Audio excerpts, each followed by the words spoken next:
Asano is a boy who lost his entire family to a horrific car accident not long ago, and through this traumatic event, he was left with a deep dread that he may one day lose what he holds dear once more, causing him to develop crippling social anxiety. One day, after the bell for lunchtime goes off, Asano is approached by some of his classmates who just want to hang out with him. Asano can't bring himself to accept their request, even though he really appreciates them asking, and the guys can't believe they've been turned down for the 10th time in a row. They've been in the same class as him for a month now, but they've never gotten the chance to chill with Asano. They still haven't given up on hanging out with him, but they'll just come back tomorrow and ask when he's more mentally prepared. As the guys leave, Asano's childhood friend, Mutsumi, comes up to him and places a bento box on his head. She scolds Asano for turning down an invitation like that when he's got literally no friends aside from her. Asano doesn't see a problem with his behavior, so Mutsumi moves on and says she made lunch for the two of them to share.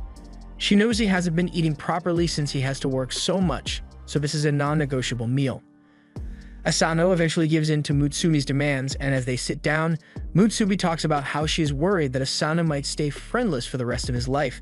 But it's not like she's much better than him since she rejects every guy that comes up to her almost instantly as well. She doesn't deny it, but she seizes the opportunity to tease Asano for worrying about her so much. But moving on, she really wants him to learn to socialize again, so he can live a normal life like his parents would have wanted him to. However, he doesn't understand how her feeding him is going to help him socialize more. The simple answer is that it won't, but she wants to do it anyway, so Asano just goes along with it, yet as the food approaches his mouth, it is intercepted by Mr. Harukawa. The dude literally came out of nowhere, so Asano is trying to figure out why he's here in the first place, and Mutsumi questions him about the business trip he was meant to be on right now. Harukawa says he missed her so much that he changed the schedule of his trip so he could come home earlier. He also says something about wanting to rub her hair against his cheeks, not specifying which cheeks though, and Mutsumi is really close to reporting him for inappropriate behavior if he continues. Before he goes, Harukawa turns to Asano and tells him to head to his office after school is over today because he has a very special private lesson to give him, but he neglects to explain further and Mutsumi seems worried about it. At the end of the school day, Asano's classmates wave goodbye to him, and as they leave, Asano feels dejected because he actually does want to have friends, but ever since the accident, he has been afraid to connect with other people again. He makes it to Harukawa's office, where Harukawa has been eagerly awaiting his arrival. And now that he is here, they both take a seat on the black couch, suspiciously close to one another.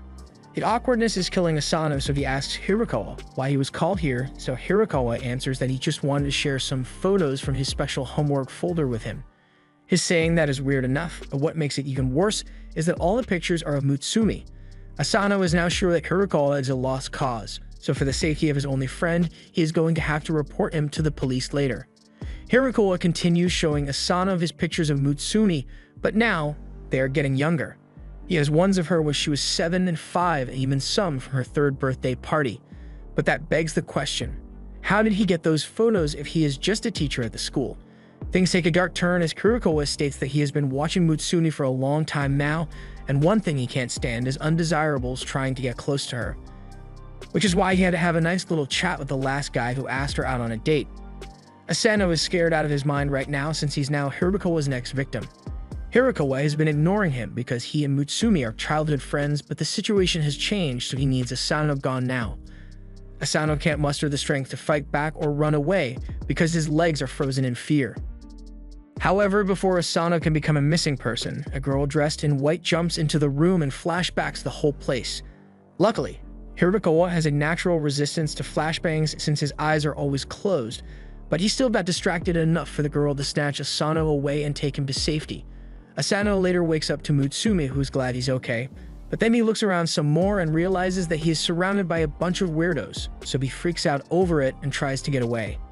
He asks Mutsumi who all these strange people are, and it's kind of a long story, but they are basically her siblings.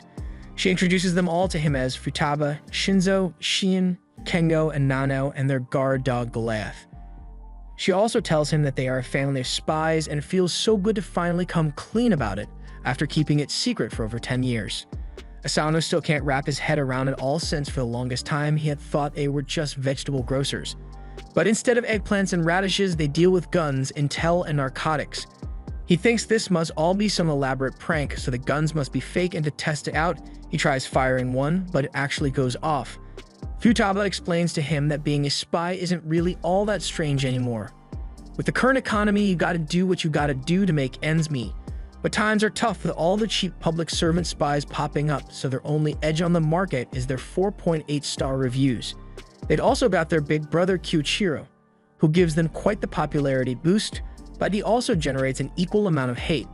Asano recognizes their brother as Kurokawa from school, and Futaba confirms that it is actually him. He has his flaws, but as far as skills go, he is by far the best in the family at spy work.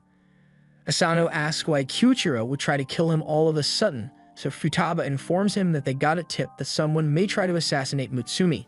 He knows he would never do something like that, and Futaba is inclined to believe him since their tip did only come from social media. But Kyuichiro has been obsessed with Mutsumi ever since he nearly caused her to die, so due to his sense of guilt, he would do everything within his power to protect Mutsumi, even if that means keeping her away from all other people. He never liked Asano, but since he is childhood friends with Mutsumi, Kyuichiro always gave him a pass to hang out with her. But now he has a reason to justify getting rid of him, so he won't stop until Asano is gone. Futaba apologizes to him for her brother's obsessive behavior, but speaking of him, an alarm goes off which tells them that he is here. He probably intends to finish off Asano now, but they all assure him that he is safe with them. They've locked all the entrances and set all the traps they have on hand, but even with the 5-on-1, they only have a win rate of about 30% when they fought him in the past. However, the only way she can guarantee that Asano survives for sure is if he marries Mutsumi, because there's a rule that prevents any killing among family members. Kyuichiro will still probably hate him, but you won't be able to kill him at least. All he needs to do to officially be married to her is to exchange rings, so it's not a bad idea as far as Futaba is concerned. Asano isn't opposed to the idea of being married to Mutsumi, but the thought of having another family triggers his fear of losing it all, so he remains silent. Mutsumi speaks up and says she refuses to get married to Asano, not because she doesn't want to, but rather because she knows how hard it is for him to form new connections, so she doesn't want to force him to join their family. Futaba understands and apologizes for being so inconsiderate, but that means they're going to have to go with the 30% win rate plan, and while they are trying to come up with a strategy, Kyuichiro shows up on the couch without any of them noticing. They are all shocked that he made it past all the traps that were set, but he at least praises Shinzo for doing a good job with them since it was annoying for him to deal with. Since it has come to this, Futaba gets in front of Kyuichiro and warns him to stay away from Asano, but he's still dead set on killing him since he considers him a threat to Mutsumi's safety, and all threats must be eliminated. If she disagrees with his methods, then she's going to have to stop him by force, and that's exactly what she plans to do as she grabs his tie and begins spinning him around. Futaba then slams him down into a chair and calls for the others to join in, so Shinzo uses his robot arms and Nanao uses steroids.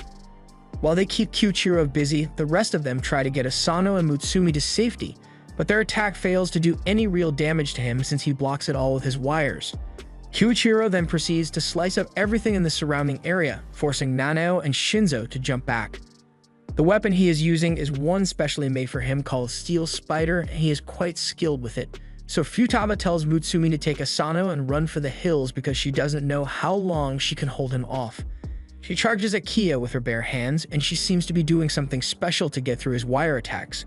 But in the end, it isn't enough as she gets tied up and hung from the roof of the house. She tells Kengo to get Asano and Mutsumi out of here, while she holds him off instead, but there's no chance she manages to take Kiyo down when Futaba failed so easily. She activates all of her killer drones at once and they all open fire on Kiyo at once, but she must have programmed them with Stormtrooper aim because those things haven't hit him once. Back with Asano and the others, he asks if the one who stayed back to fight Kiyo are going to be alright, so Mutsumi assures him that they'll be fine. They may get a few broken bones, but Kiyo isn't allowed to kill any family members. That aside, they need to find somewhere to hide Asano, so they open up a hidden safe behind a painting and get Asano to step inside, and before locking him in, she reassures him that she won't leave him no matter what. After Kiyo is done taking care of the others, he corners Mutsumi and who he believes to be Asano. He asks Mutsumi to get away from Asano so she doesn't get stained by his blood after he kills him, so she starts approaching him, but then she draws a gun and attacks, prompting Kiyo to restrain her. He realizes that this isn't actually Mutsumi, but he's got to say that he's impressed with how much detail Tango put into his disguise. It was perfect enough to fool him for a moment, right down to the number of eyelashes. However, his skills at disguising other people still need some work because he can tell that that isn't Asano over there.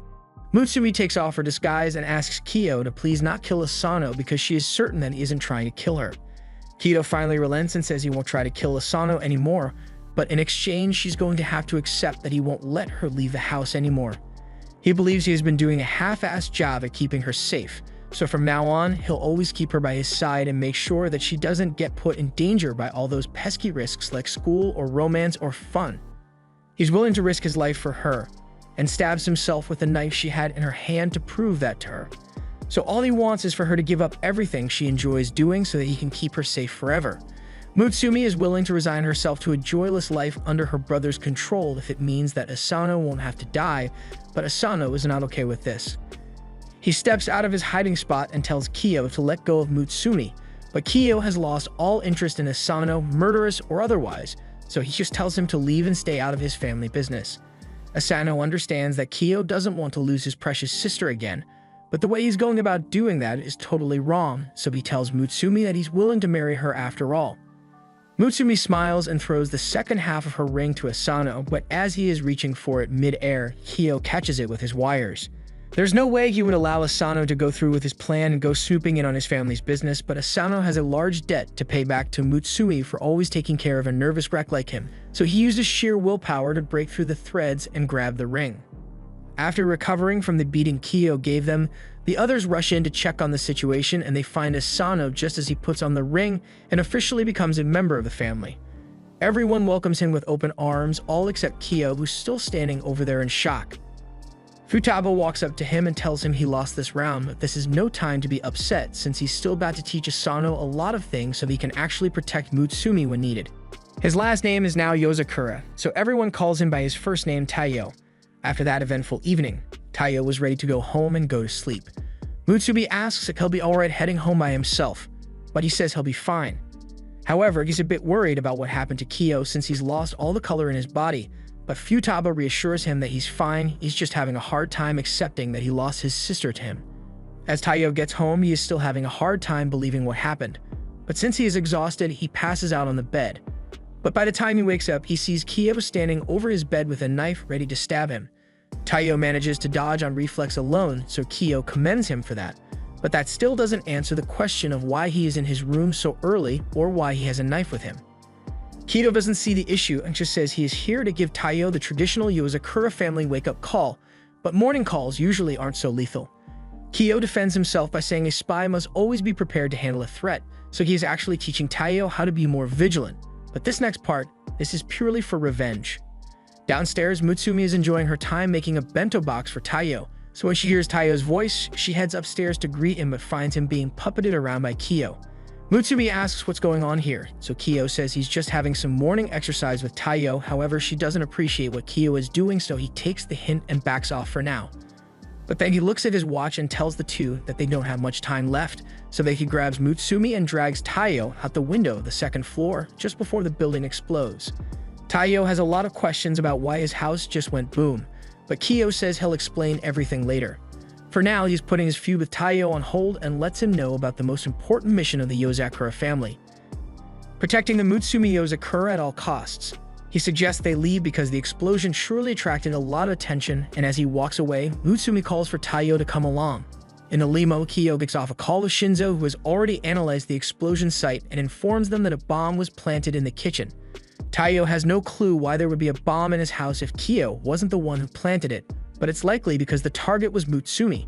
Information in the spy business spreads like wildfire, especially when a certain someone goes on social media to rant about losing his sister to a boy, but Taiyo still doesn't know the reason Mutsumi is being targeted. Kiyo informs him that it's because she is the 10th head of the Yozakura family. The Yozakura family lineage can be traced back to the Edo period with ninjas. Over the decades, the family has produced various members, all with superhuman abilities, but there is always one ordinary person born into the family called the head. And though the head may not have any superhuman abilities themselves, their children will always be raised to possess the abilities of the Yozakura gene pool without fail. So the superhuman family protects the head, and the head gives birth to the next generation of Yozakura's superhumans. But as her siblings, they don't really care about keeping the bloodline pure or anything. They just want to let her live her own life as she pleases. However, Mutsumi retorts that all her siblings are risking their lives to protect her, so she must also fulfill her role as the family head. Kiyo is left in tears over how honorable his sister's sense of duty is, but he can't handle the fact that she's married to a stooge like Taiyo. His personal frustration aside, Kiyo further explains that Mutsumi will eventually have to make her debut as the head of the Yozakura family, but before then, her mission is to gather as much knowledge about the ordinary world as possible, which also means she is inevitably going to be exposed to all manners of villains who wish to destroy the Yozakura family. Like right now, for instance, as a black van tailing and fires an RPG at them, but the limo drifts out of the way. Inside, Taiyo starts panicking and asks what's going on, but immediately after, the men in black all pull out their assault rifles and begin firing at the limo. Taiyo freaks out again, but the others are pretty calm about it since they're used to this kind of thing. Plus, the car is completely bulletproof, so they aren't in much danger. Kiyo snaps his finger and the car's souped-up engine goes into overdrive to outpace the attackers. All the drifting and dodging explosives is making for a really bumpy ride, so Kiyo asks if the driver could drive a little smoother so he doesn't spill his tea. However, the driver turns out to be the family dog, Goliath, so Taiyo starts freaking out even more than before. Goliath is forced to hit another sick drift to avoid an RPG, but that causes Mutsumi to bump into Taiyo, and right then and there, Kiyo decided this chase had gone on for long enough. He jumps up on top of the roof and the attackers recognize him, but the leader just tells them to fire despite his reputation. Once he is done, Kiyo gets back into the car and once again emphasizes that the mission of the Yozakura family is to keep Mutsumi safe from danger at all times, and that applies to Taiyo as well since he is now part of the family as well. He now has a duty to protect Mutsumi, so to help him accomplish that, Kiyo is going to drill the basics of being a spy into him. He pulls out a gun from his jacket and tells Taiyo that his first mission is going to involve keeping Mutsumi safe from all the assassins that will be coming after her today. Later, they arrive at school like normal and Mutsumi greets her classmates as usual, but Asano rushes in after her and begins frantically checking every inch of the room for anything that could be a threat. The others think he's acting stranger than usual today, so they ask Mutsumi if anything happened to him recently, and a lot certainly has, but she can't tell them that. The guys who want to be Taiyo's friend come up to him to see how he's doing, but Taiyo isn't in much of a talking mood right now. Before they left the limo, Taiyo was hesitant to take the gun, so Kiyo assured him that even if he ended up killing someone, that the family would just sweep it under the rug, so there's nothing to worry about, but Taiyo still declines. Mutsumi speaks up for him and tells Kiyo that it's not very funny to off Taiyo a gun, making him think she understands him. But what she really meant is that assassins usually try to use poison or explosives, so a gun wouldn't be of much use to him. Kiyo admits she is right, but having a gun will still give Taiyo some peace of mind. His mission will be to defend Mutsumi from a reputable bomber named Tameya. The bombs this guy makes are first-rate, and Kiyo has even worked together with him once before to stop a terrorist crew. But just because they know each other doesn't mean there's any amount of loyalty between them. Spies can switch up on each other at a moment's notice for any reason at all, so you can never really trust anyone. That aside, Tameya has one major flaw in that he is addicted to social media, so he ends up posting about his later jobs and targets on there. Kiyo would have liked to tag along with Taiyo, but he's got hostages to rescue, so he leaves him with a warning. He can't let his guard down at all when Tameya is on the loose because that guy is notoriously twisted when it comes to getting his jobs done. He usually starts with lighter bombs to get your guard down, then he hits you with the specialty ones that he is proud of, and those ones pack a punch.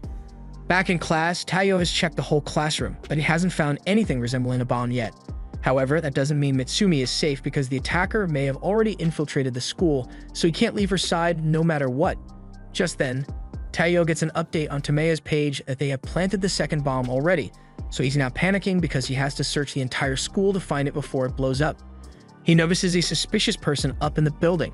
He rushes over to check it out, but just as he is about to enter the infirmary to search for the bomb, he gets caught off guard by the nurse who asks if he needs anything.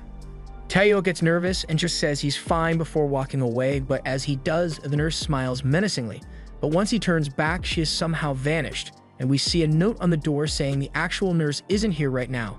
Back in class, Mutsumi is having lunch with her friends, and they are all talking about how there are rumors going around school involving sightings of UFOs as well as a giant 3-meter-tall guy, and aliens that can mimic other people's appearances perfectly. As you may have already guessed, these are Mutsumi's family members who are snooping around the school for her safety, but she's not going to mention that to her friends. Meanwhile, Taiyo doesn't know what to do anymore since Tameya's social media says they have planted the last bomb as well, but he still hasn't found the second one. He takes a break to look over at Mutsumi, and now that he thinks about it after watching her all day, he notices that she never eats food right away when she's given some, and she makes sure she's never alone so she's not an easy target. She looks cheerful all the time, but she's always cautious of her own safety.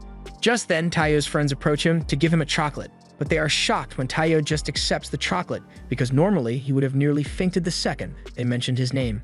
Taiyo was so preoccupied with Mutsumi that he had completely forgotten he had crippling social anxiety, but it kicks back in almost immediately. They think about taking him to the infirmary for treatment, but one of the guys mentions that the nurse isn't here today, so they call for the next best person, Mutsumi. Taiyo wakes up in Kiyo's office a while later with Mutsumi looking over him. She asks if he is alright and Taiyo is fine, but he asks her if she is really sure she wants to be married to a guy like him. They are childhood friends, but he knows almost nothing about her. He never knew about her family or her position as the head, or the fact that she was in danger, and through all that, she still decided to stay by his side when he needed her. Mitsui chops him on the head for being too negative about the whole thing. Besides, she thinks Taiyo got the worst end of the deal here since he has been married into a crazy family of spies and his wife could be killed at any moment. Anyone who would normally agree to an arrangement like that would be way too crazy to even consider as a husband. But she has always wished for Taiyo to be her husband one day, so she's incredibly happy that he married her. Taiyo was about to say something, but then he notices a bomb planted in the ceiling and seconds later it goes off. Taiyo managed to get her to safety before the bomb went off, but he doesn't understand how Tameya could possibly have known they were going to be here. They just happened to come to this office, but that's when he realizes that Tameya has been playing the long game this whole time. He's been using Taiyo's movements to target Mutsumi without him knowing. That makes Taiyo realize that he may be used to target her again, so he starts unbuttoning his shirt so he can check something.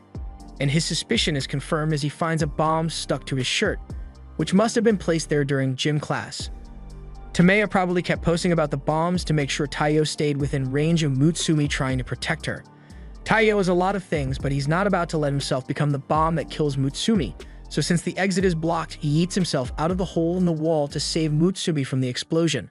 Luckily, before he could die a fiery death, Taiyo is saved by Kiyo, who just got back from finishing up his mission. He applauds Taiyo's quick thinking and realizing Tameya has planted the bomb on him. It may be small, but it packs a major punch to it. However, it has one fatal flaw in its design since it is so simple that a well-placed wire is able to cut off its detonation.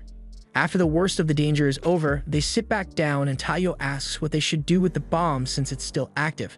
The only sensible thing to do would be to return it to its owner, and it just so happened that some other family members have found him already. They all heard it was Taiyo's first mission, so they all wanted to help him out. Kiyo then proceeds to tie up Tameya, who begs for mercy. But there is no mercy to be given. He gets flown hundreds of feet into the air, and once Kiyo retracts the wire that was keeping the explosive from going off, Tameya dies a fiery death. But before he went out, he still had to make one final post on social media saying #AboutToDieNow. But now that that's taken care of, there's still the issue of Taiyo currently being homeless since his house got blown up, so Mutsumi decides it would be great for him to come live in the Yuzakura house. Kiyo is obviously against it, but Taiyo is her husband after all, so he has no right to refuse letting him stay here. However, that doesn't stop him from making threats on his life. The next morning, Taiyo wakes up from a terrible nightmare where he was unable to save Mutsumi from a large, shirtless man who had her in his clutches. After realizing it was only a dream, he recalls all the crazy stuff that happened yesterday, which wasn't a dream, and how he ended up living in the Yozakura house. But it's going to take some getting used to as he accidentally steps on Goliath's tail and gets himself sentenced to death by 1,000 scratches, and everyone already knows exactly what happened from the sound of Taiyo's screams. Later, Mutsumi is patching Taiyo up and apologizes for what happened to him. She had asked Goliath to keep watch over him so that he wouldn't end up getting assaulted by Kiyo in his sleep, and Taiyo knows that Kiyo would totally do something like that if given the chance, so he appreciates the gesture.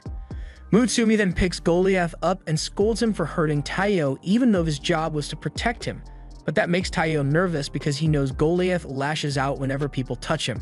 However, he seems to like Mutsumi since she's the head of the family and would never attack her. But the same doesn't go for Taiyo. Later that day, Taiyo meets with Futaba and begs her to help make him stronger. But she assures him that they were already planning to train him bit by bit to accommodate for his ordinariness. However, that isn't good enough for Taiyo. The last incident made him realize that he is severely underprepared for the takes of keeping Mutsumi safe from danger, and he nearly ended up killing himself as well. if since Mutsumi chose him as her husband, he wants to be strong for her sake, which is touching and all, but Futaba grabs his shirt and begins tossing him around the room to prove a point. She says that she may not look like it, but she has immense talent for martial arts. And even with those talents, it took her 3 years of training before she was allowed to go on her first mission. So in his case, where she has no talent to speak of, it would inevitably take even longer to train, and simply having strong emotions isn't going to change that. But with that said, she doesn't want to let all his motivation go to waste, so she offers him the chance to try out the Yozakura family all-out training regime. But she has one condition before they can begin, and tells Taiyo that he must live in this mansion for 1 month first. He is surprised that that's all she's asking of him, but it was due to their carelessness that his house got wrecked, so she wants him to live here as part of his training. And then the real training will begin in 1 month. Taiyo is about to thank her, but as soon as he gets up, a trap door opens beneath his feet and he nearly plummets to his doom. Futaba apologizes about that, as there is one more thing she forgot to mention. This entire house is filled with traps designed for spy training, so if Taiyo can't master the beginner stuff that the house may throw at him, then all-out training is never going to happen. Taiyo may have been the one that came here to ask for training, but now he's worried he may end up dead after just 1 day. The next morning, an alarm clock goes off to wake him up, and it's not a suggestion either, as the clock explodes after a few seconds of Taiyo trying to ignore it. He runs out into the hall to escape it, but he ends up setting off another trap that deploys a flamethrower, so by the time he gets down for breakfast, he's pretty much well done. Mutsumi apologizes for the craziness of her family, but Futaba tells him the exploding alarm clock is necessary so that he builds the habit of getting up immediately. Taiyo takes a bite of his breakfast and asks how Mutsumi has managed to live in this house for so long when she's ordinary as well, but she answers that she doesn't have to deal with any traps since they don't activate for her. Shun elaborates by telling him that the traps can be turned off once he has been accepted by the house. They are all controlled by a computer system, so if he manages to clear every single trap in the house, then he will officially be accepted as a member of the Yozakura family, allowing him to turn them on or off at will. The others turn the traps off when they are injured or if they just don't want to deal with it. And if Taiyo works hard too, he may be able to do the same in 2 years maybe. Taiyo doesn't like the sound of that 2-year time frame, but a moment later, his guts start working against him and Futaba tells him he should have been paying better attention to what he was eating. Everyone in the family, with the exception of Mutsumi, has their food laced with a tiny amount of poison to help build immunity, but Taiyo doesn't have to worry because it's only enough to turn him into an ass blaster for the morning. But something he does need to worry about is the fact that the bathroom door has 20 locks on it for some reason. Kyo walks past, and while he doesn't do anything to Taiyo, he greatly enjoys watching him suffer. In order to get in, he needs to be able to pick the lock and crack the password in under a minute, but it's cruel to expect him to do it on his first try, so Shin goes over to help him before he ass blasts all over the floor. The next day, everyone's alarm clocks go off again, and they all stop it from exploding in their own way, except Taiyo, who still hasn't gotten the hang of things yet. The traps are integrated into everything he does. Getting breakfast results and getting gunned down. Turning on the television required him to shoot the button with a gun, and even taking a shower almost gets him waterboarded, so by the time he finally heads to school, he's completely wiped out. His friends ask him if he is alright, but he says he is fine, so they leave him be.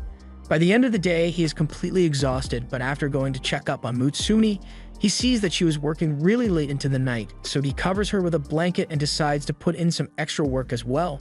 So he heads outside to practice his aim, but he still classifies as a stormtrooper in this apartment. He is dead set on practicing some more until he finally gets the hang of it, but then Mutsumi calls out to him and asks that he take a break with her. They both sit down inside, and Mutsumi pours him a cup of tea before asking if he is sure he isn't going too hard on himself with all the training recently. Taiyo doesn't want to admit it, but she knows he's trying really hard, and it's because he thinks he is weak, but Mutsumi doesn't think of him that way. She recalls the old days when they were neighbors, but they weren't especially close to one another at the time. However, when she started junior high, she started getting bullied for her white hair streak by some girls who were jealous of her. And Kiyo wasn't around to make them disappear, so Mutsumi was left at the mercy of their cruel, scissor-happy tendencies, but then Taiyo arrived and he put a stop to the bullying by cutting his own hair without saying a word. His confusion tactics seemed to have worked, as the bullies become so scared that they all ran off. Once the girls were gone, Taiyo dropped the scissors and told Mutsumi that he had been meaning to cut his hair anyway, so she doesn't need to worry about it. She still felt bad about it, but he insists that it isn't a problem, and from that day on, the two became really close friends with one another. He has been protecting her all this time, so she assures him that he doesn't need to push himself so hard now. Some time passes and Taiyo wakes up one morning, managing to stop the explosive alarm clock before it goes off again. He then makes his way through the hallway without setting off any of the traps. He walks into the living room and greets Shinzo as he once again tries to turn on the television with a gun. His aim has improved to the point where he can hit the power button, but changing channels is still a bit difficult for him to do, so Shinzo gives him a couple of tips on how to reduce recoil when he fires the gun. Soon after, Shien enters the room and she is impressed that Taiyo can now turn the television on with ease. She came to give Shinzo some of Taiyo's performance data which she analyzed for him, and Taiyo is very thankful for all the help they are giving him. But he's got a question he's been dying to ask. He asks Shien why Shinzo is always in a garbage can. But the answer is pretty simple, and it's because he is just really shy and lazy, so he almost never leaves the mini tank he built himself.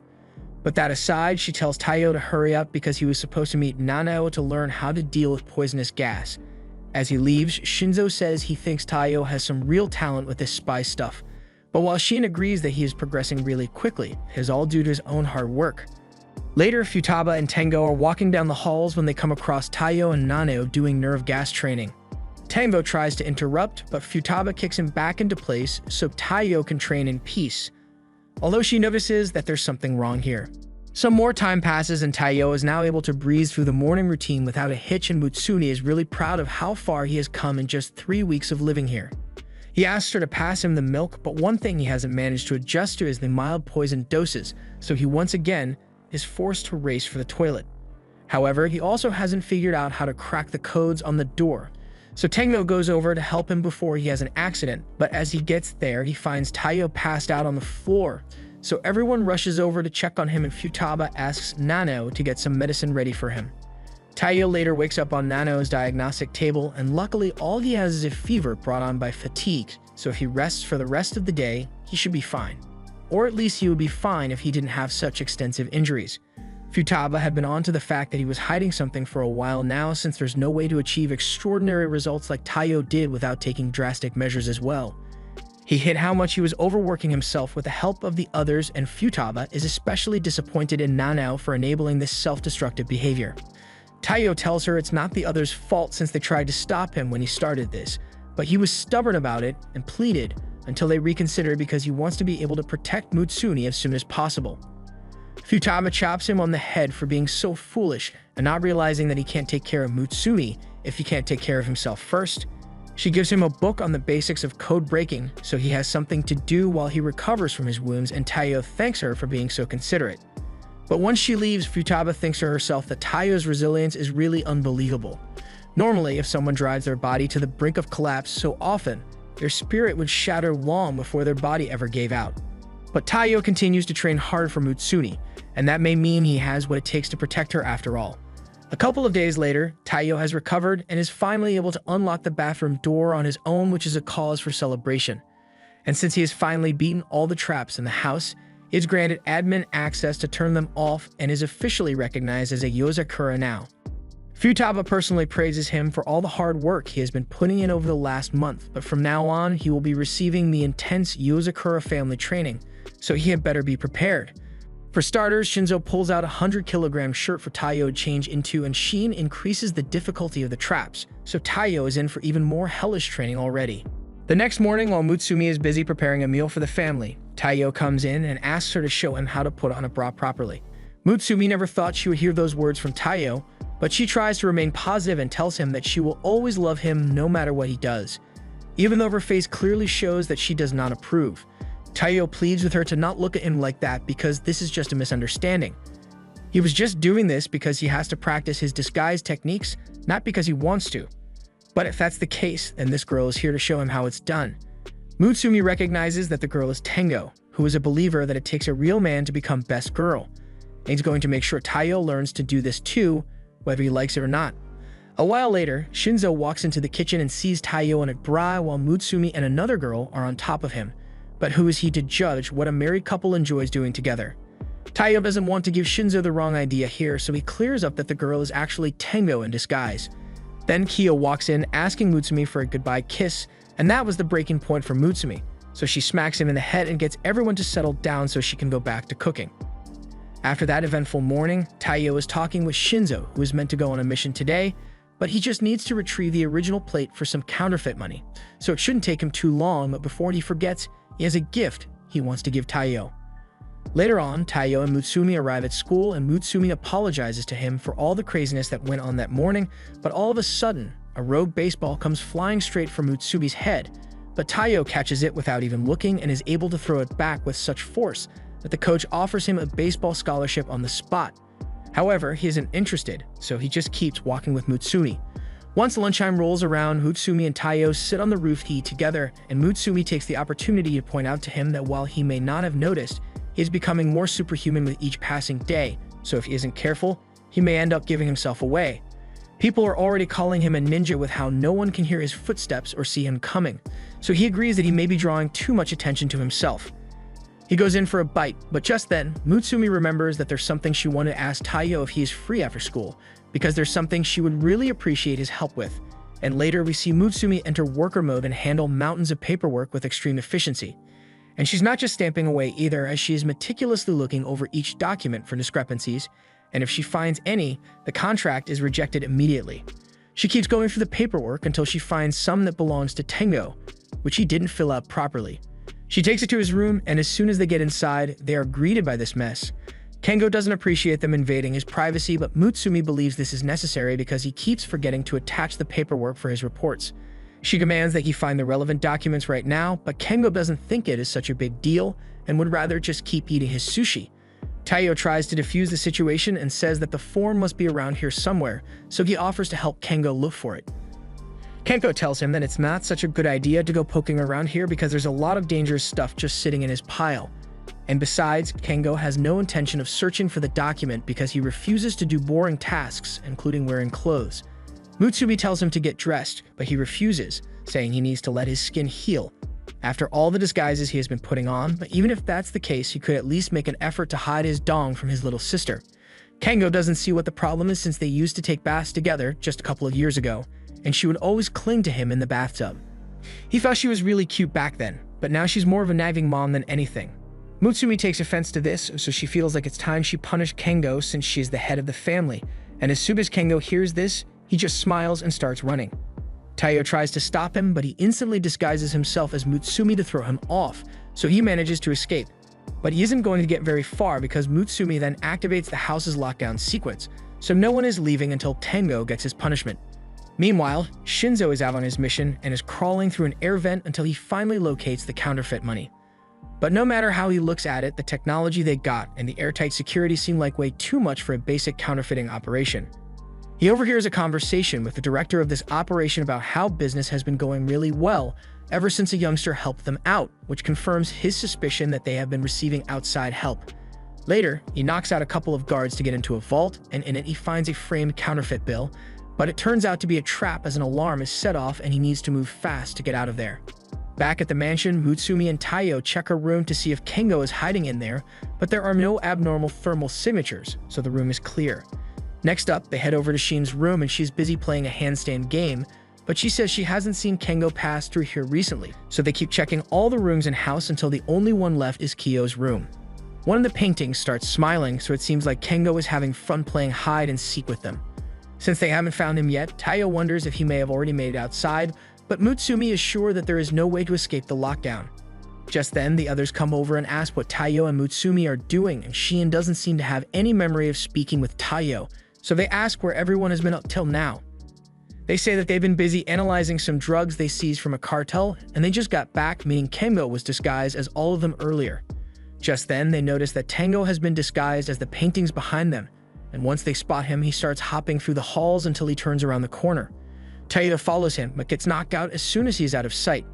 Mutsumi rushes over to check on him, and Taiyo looks like he is alright, but he says Kengo threw the painting at him, before diving into the hidden passageway in the wall. Mutsumi knows every single secret passage in the house, but she doesn't recognize this one, which means Kengo must have made it himself while she wasn't looking. If he is the one who made it, then there's no way to find him now, so Mutsumi gives up and disables the lockdown. Taiyo suggests that they just look for the file in Kengo's room, but as they enter, Mutsumi handcuffs him because she realized that it was actually Kengo in disguise. She knows that under no circumstances would Kengo ever be able to make it out of the house during lockdown, which is why he would need her to turn it off for him to escape, which is why he hid Taiyo and disguised himself as him. But what gave him away is the fact that Taiyo always lets Mutsumi enter a room first when he opens the door for her, so he still got some work to do on his Taiyo impressions. Kengo gets sent back into a flashback of when he was younger and was first introduced to Mutsumi, and he is feeling a lot of emotion after seeing how much his sister has grown since then, so he takes off his disguise and admits defeat to her. Later, Taiyo is helping him look for the paperwork they need to find, and Kengo apologizes for stuffing Taiyo in the wall earlier. He doesn't really mind since Mutsumi was having fun chasing Kengo around the house, so the two end up bonding. Meanwhile, Kiyo has just discovered that Mutsumi found out about his worship den and defaced one of the pictures, so he's pretty distraught about it. Later, Taiyo is trying some of the curry that Mutsumi had made that morning and it tastes delicious, but then she reveals that the secret ingredient is cyanide and he suddenly doesn't feel so good anymore. The phone suddenly rings, so Taiyo takes the opportunity to get up so he doesn't have to eat any more poisonous food, but when he gets to the phone, he sees that it's Shinzo's number calling and he is totally freaking out. Mutsumi comes over to check on him and puts the call on video display, but Shinzo can't calm down enough to tell her what's happening. After a little convincing, she finds out that Shinzo got into a firefight with the enemy, but there were a lot more people than he expected, so he ended up running out of ammunition. And without his weapons, he has nothing.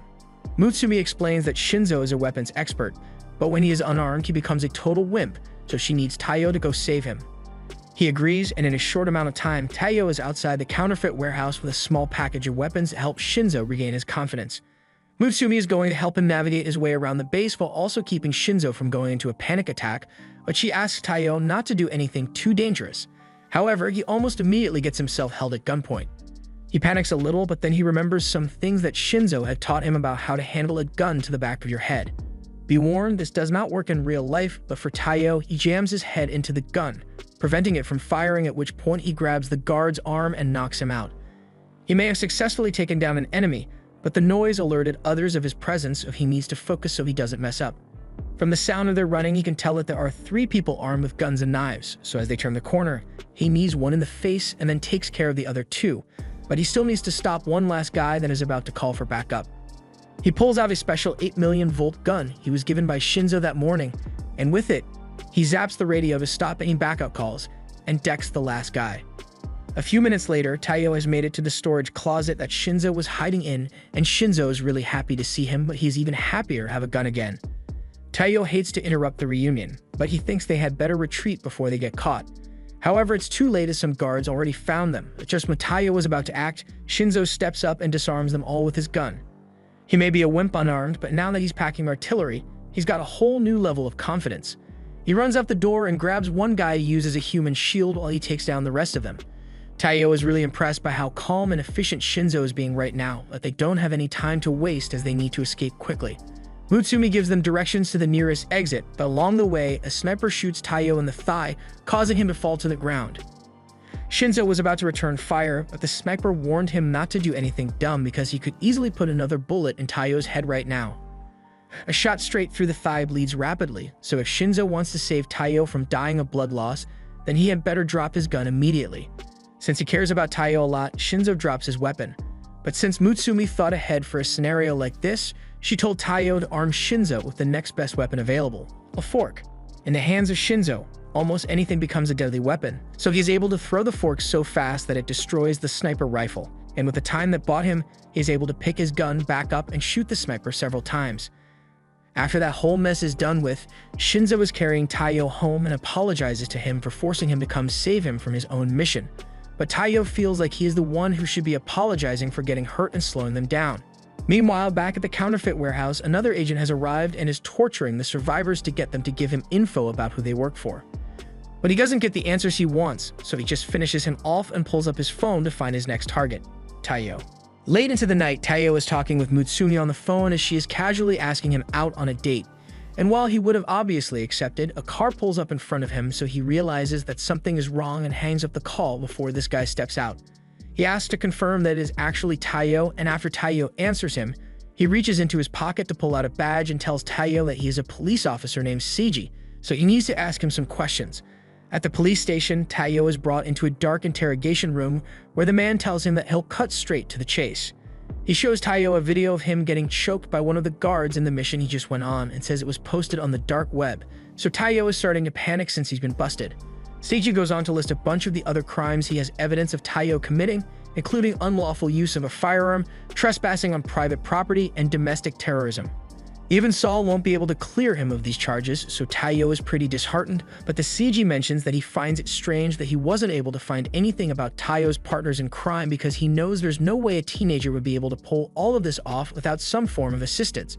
So there must be some secret organization backing him. Seiji promises to let Taiyo off easy if he gives up information about this secret organization, so he now realizes why Seiji brought him here.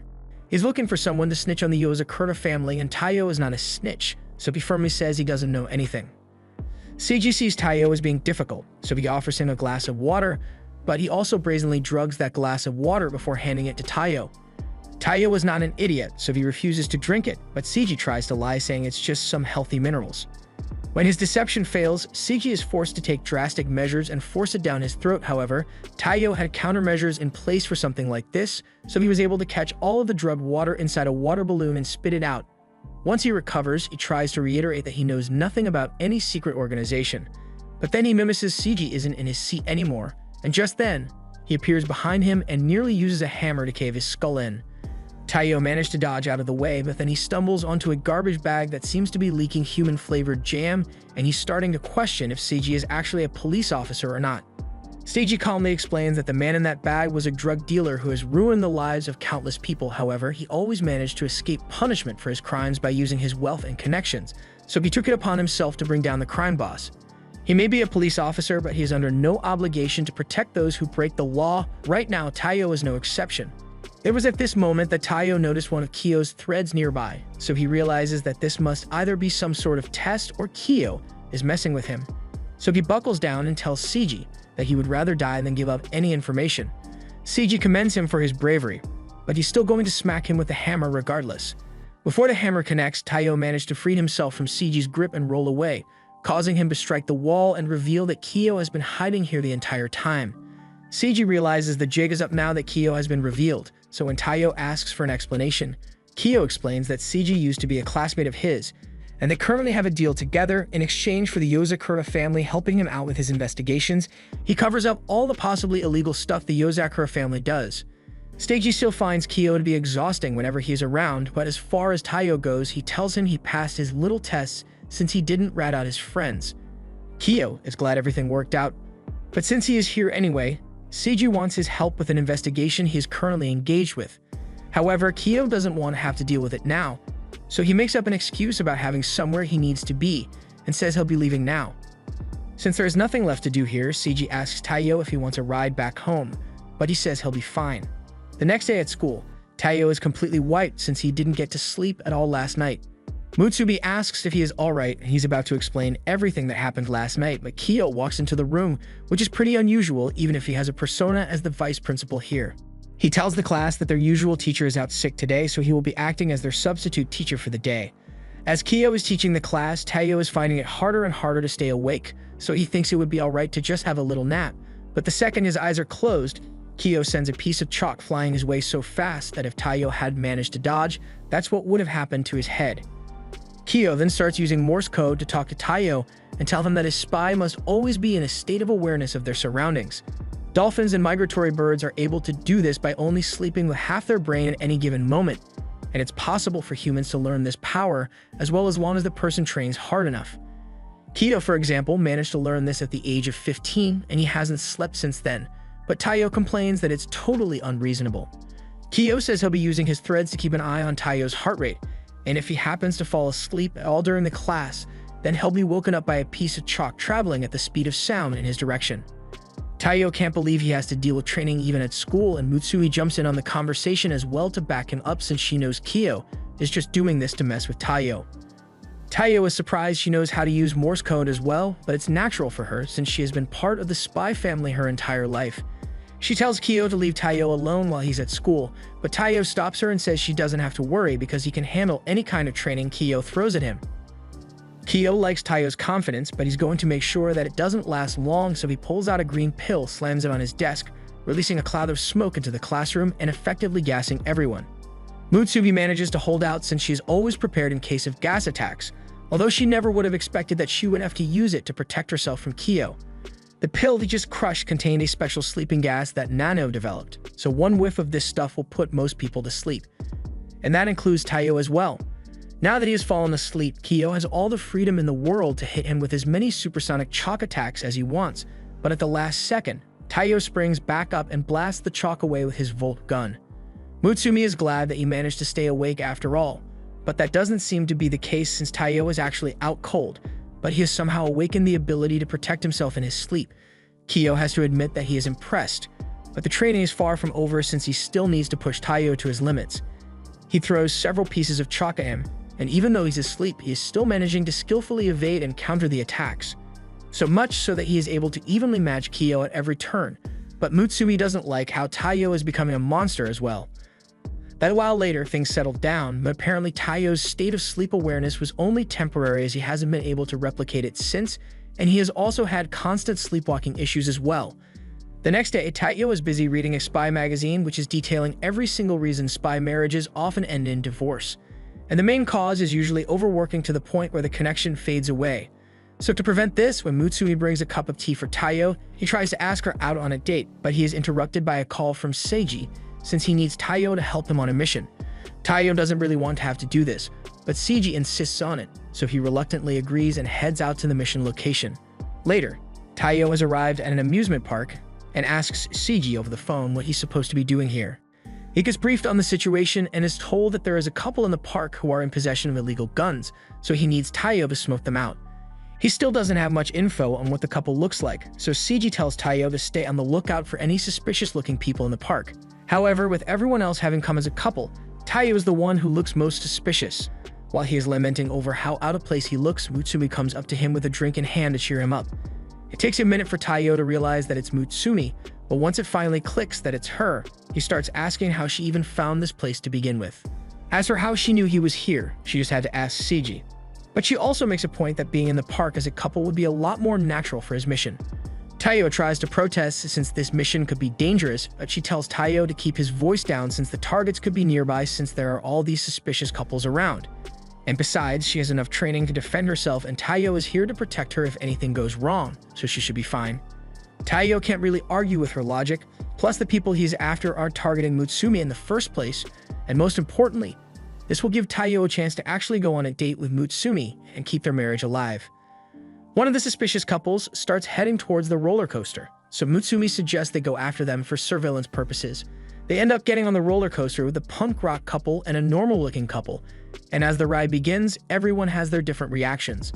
The guy in front is freaking out, the lovey-dovey couple are enjoying themselves, and Mutsumi seems to be having fun, but Taiyo is just having a nap. After the ride is over, he apologizes to her for falling asleep when they were meant to be having fun, but after all the intensive training he had to go through, the roller coaster felt like a relaxing massage chair to him. Mutsumi tells him it's alright, but more importantly, she directs his attention to the couple they were following, and from the looks of it, they seem to be on a regular date, so they can't be the ones Taiyo is after. They decide to move on to the next suspects on the list, the bodybuilders. They all get on the next ride, and that lovey-dovey couple is here too. But Taiyo is so concerned with making sure Mutsumi is having fun that he turns the cup so hard that she can barely see anything. Meanwhile, the buff couple don't seem to be having any trouble with the centrifugal force and even take a moment to kiss each other. Taiyo is a little jealous of how well their date is going, but he now knows that they are just a casual gym enjoyer couple, meaning that there's just one suspicious couple left. The lovey-dovey duo are still here for some reason, but Taiyo is yet to find them suspicious, so he continues tailing the business couple, but then he spots a bouquet of flowers, and that gets him thinking that he should get a gift from Mutsumi. Later, she and Taiyo are watching the business couple have a cup of coffee, but they don't seem like they are the gun-wielding suspects either, so Mutsumi gets up to go get some drinks for her and Taiyo. Just then, he notices that the lovey-dovey couple doesn't seem to be getting along so well anymore because they are both accusing each other of being cheaters, so they are going to settle things between themselves the American way. After they draw their guns, everyone in the store panics and runs out so they don't get caught in the crossfire, and Mutsumi gets pushed out along with the crowd, so Taiyo is left in there by himself. He ducks under a table and finds a boy hiding there, scared for his life. But the line was crossed when one of the stray bullets hit the flower he was planning to give Mutsumi as a gift, so he jumped out and told the two gunslingers, who somehow managed to miss every single shot they took, to take their fight somewhere else. So he immediately zaps both of them with his Volt gun. With both of them down and out, Taiyo calls in Seiji to have them arrested and taken away, and Seiji is really thankful for the help Taiyo provided. Now that the mission is over, Taiyo and Mutsumi are finally able to enjoy their time in the park. Mutsumi wanted to do this because she had heard that couples who ride the Ferris wheel together and watch the sunset get a happily ever after.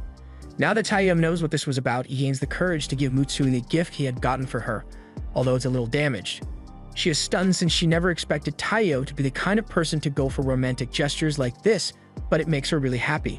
In a dark apartment, a girl is busy trying to hack her way into a secured system, and there's Sheen, who just finished her final mission. She can finally sleep after 80 hours of work.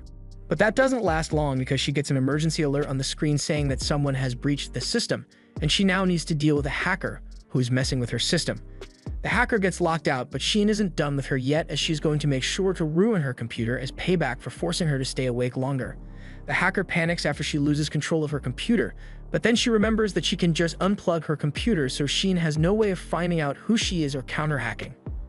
After the girl is in the clear, she plugs her computer back in to take a look at the data she managed to steal, and it looks like she ended up getting exactly what she wanted from the system. The pictures of Taiyo show she may have an unhealthy obsession with him. The next morning, Taiyo and Mutsumi are on their way to school when they spot Sheen, who looks even more tired than normal. Mutsumi asks if she pulled another all-nighter again, and that much is obvious because she had to stay up and make sure the system couldn't get hacked again. Though the hacker seems to have only gone through Taiyo's files for some reason, but it's not like she managed to get any important information anyway, so Sheen tells them that there's nothing to worry about. Besides, she has updated the security system, so there's no chance of a secondary breach, but she still doesn't know how anyone could have gotten through the old security system, since the only ones who know the passcode are the members of this family.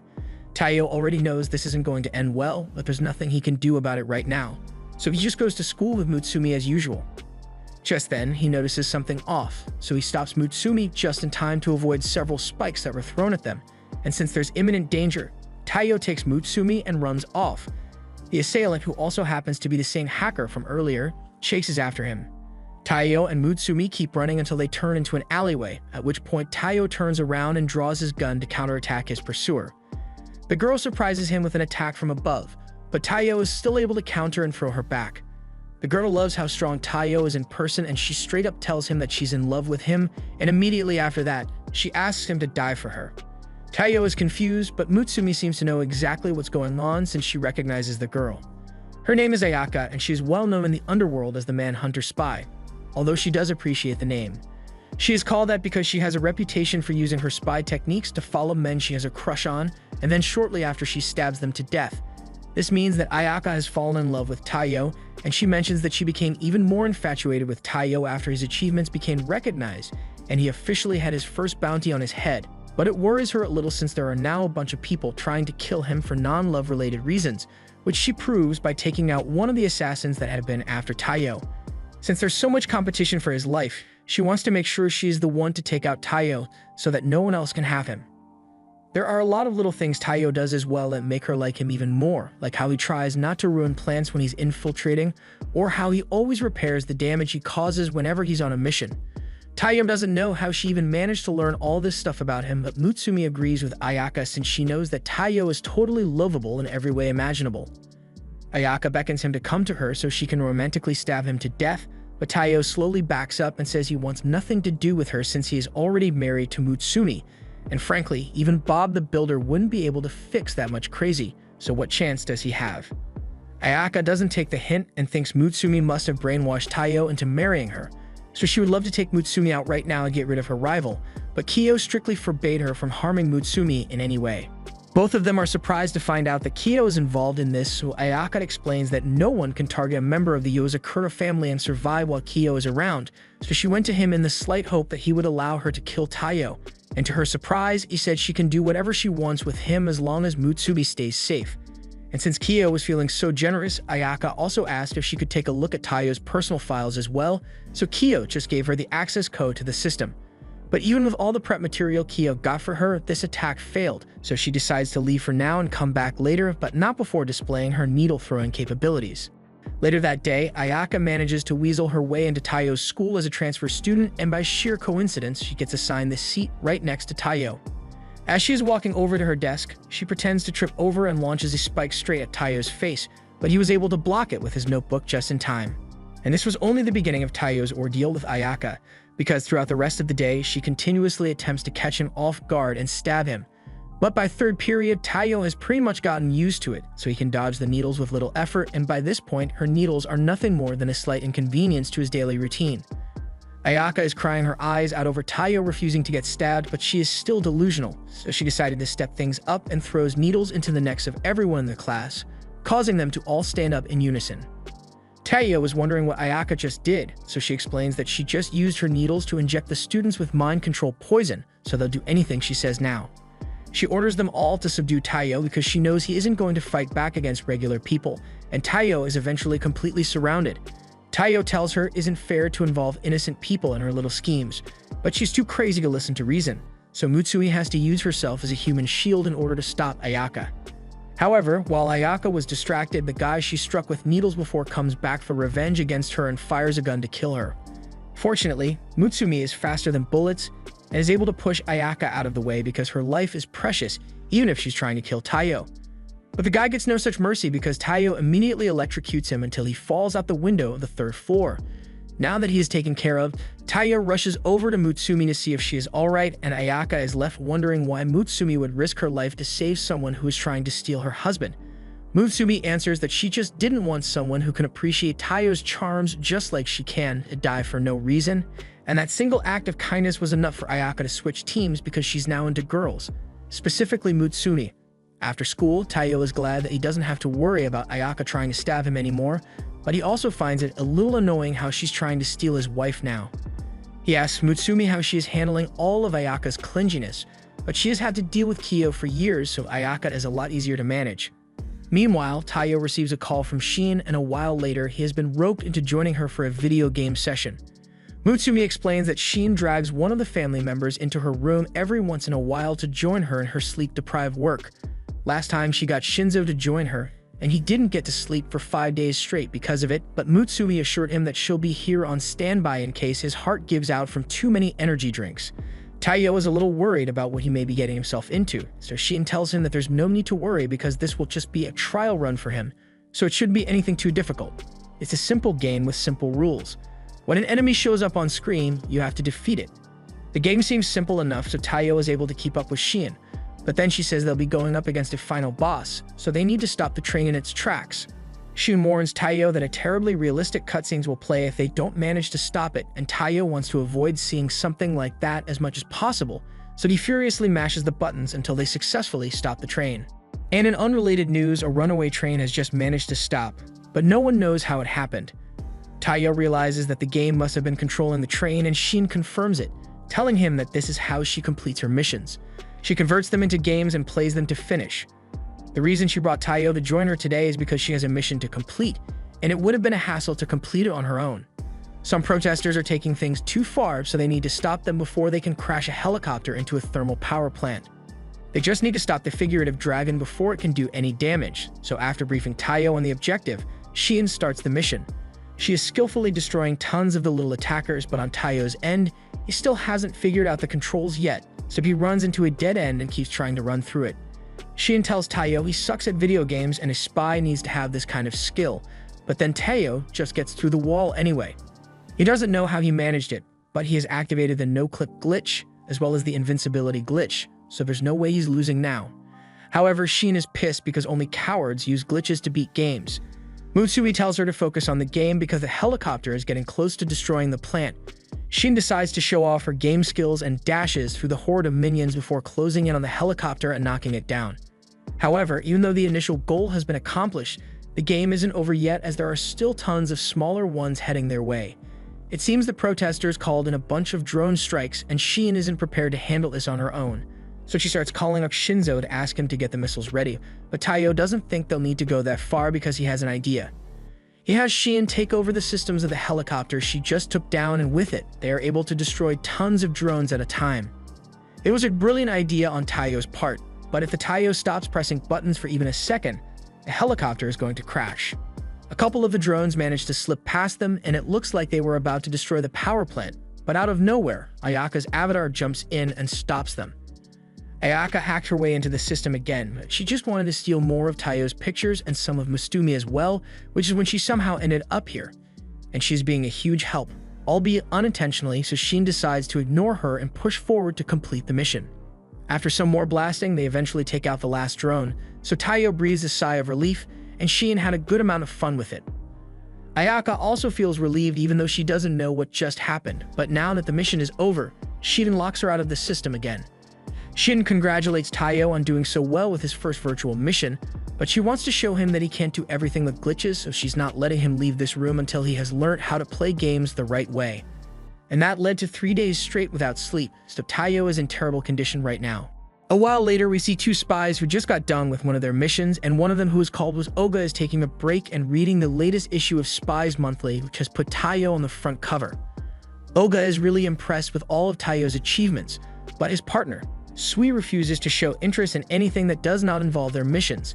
Meanwhile, back at the Yozakura mansion, Taiyo receives a call from Nanao, who wants to know if Taiyo is free to come pick him up since he needs a ride home. Taiyo was in the middle of his workout warm-up, but he agrees to help him out and asks where he is right now. Nanao explains that he is at the evil laboratory. Taiyo needs a little more clarification, so Nanao explains that there's a lab which was secretly developing bioweapons like toxic gas, so Nanao was tasked with infiltrating the lab and putting a stop to it. He was successful, so he now has possession of the germ bomb called Sodom. If it were to go off, then it would wipe out all life within a 10-kilometer radius, and it is obviously really dangerous to bring something like this outside, so Nanao just decides to eat it instead. Taiyo is concerned that Nanao just ate a bioweapon, but he explains that his body is really good at detoxifying things, so it won't be able to kill him. However, it'll take him about 3 hours to finish neutralizing the toxic gas in his body, and while he's doing that, his body is going to get really sleepy as a side effect of the gas. He already put everyone in this lab to sleep, so there's no immediate danger, but he wants Taiyo to come get him before the people from the other lab realize something is wrong and find him.